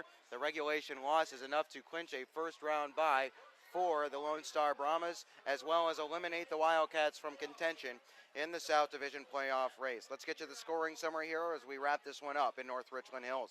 Well, things got started in fantastic fashion for the Wildcats. They scored in the first 34 seconds of the game on the game's first shift. Colin Staub from Austin Bolio and Nikita Litviak made it 1-0.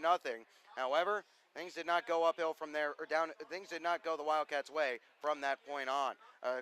Borderline penalty call against Austin Azanero put the Brahmas to the power play at 3:01 of the first. They took 19 seconds to score as a shot from Anton Sanderson was tipped by Oscar Andren in front of the net and got through the legs of Austin Shaw.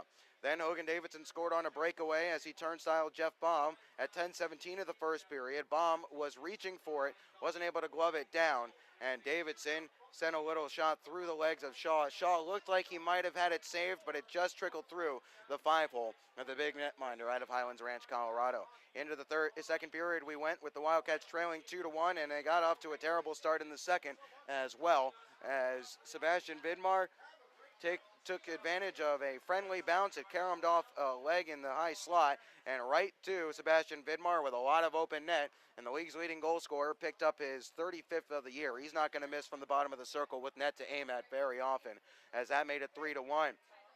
Colin Staub picked up his second of the night, though, to pull it within one once more from Austin Bolio and Konstantin Chernyuk. 6:08 of the second period, giving Staub 60 points on the season, the first time that the Wildcat skater has hit 60 points since Brian Sheehan had 29 goals and 31 assists in the 2009-2010. However, Storm Walrab would score, and this was about the flukiest goal we've seen all year. It was a weak little shot that was easily saved by Shaw. Unfortunately for Shaw, though, as he pushed it aside with the left pad, it caromed right to the stick, or rather right to the leg of Matt Cook, bounced off of Cook's right leg, and caromed back into the net. And unfortunately, that goal is going to wind up being the difference maker. Nick Farmer would score unassisted at 15:42 of the second. Then in the third, with the Wildcats trailing 4-3, they had another bad start to the period, as they had a couple of chances to clear the zone, couldn't do so. And eventually, Chad Gadarian took advantage as he buried a centering feed from Pat Egan, Caleb Thompson, to make it 5-3 at 2:11 of the third. Kevin Sharazin would give the Wildcats life anew at 15:42 of the third, though, as the Wildcats poured everything forward, knowing full well that they needed to avoid a regulation loss to stay alive in the division race. At the end of the day, despite Sharazin's 27th goal, the Wildcats, realistically speaking, they never really got much going in the offensive zone as Lone Star locked things up. Loss this evening is Austin Shaw. He made 25 saves on 30 shots. With that result, he falls to 26-8-3. Getting the win is Jake Kupski. He makes 26 saves on 30 shots. He is now 19-4-4 and is 12-0-0 at the NITEX Center here in North Richland.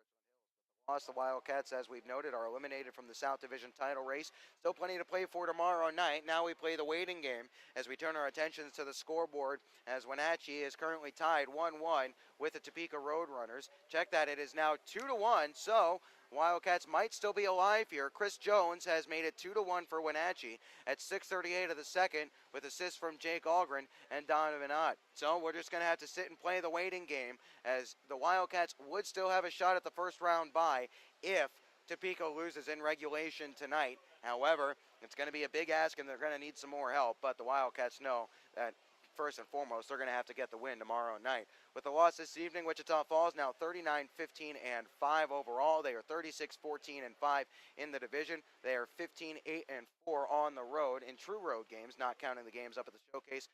With a win, the Brahmas are now 39-12-8. They are 25-3-1 at home, including a 24-2-1 mark in this building, and are 37-10-8. Next broadcast, same time, same place tomorrow night. No pregame ceremonies tomorrow. So we'll have the 7:30 puck drop and a 7:15 pregame show coming to you on FastHockey.com and the Wildcats Broadcast Network. Until then, I'm Ben Horner saying thanks so much for joining us on this edition of Wildcats Hockey presented by Armored Roofing. Until tomorrow night, right here at the NITEX Center, thanks for joining us. Have a good night, everybody, and take care.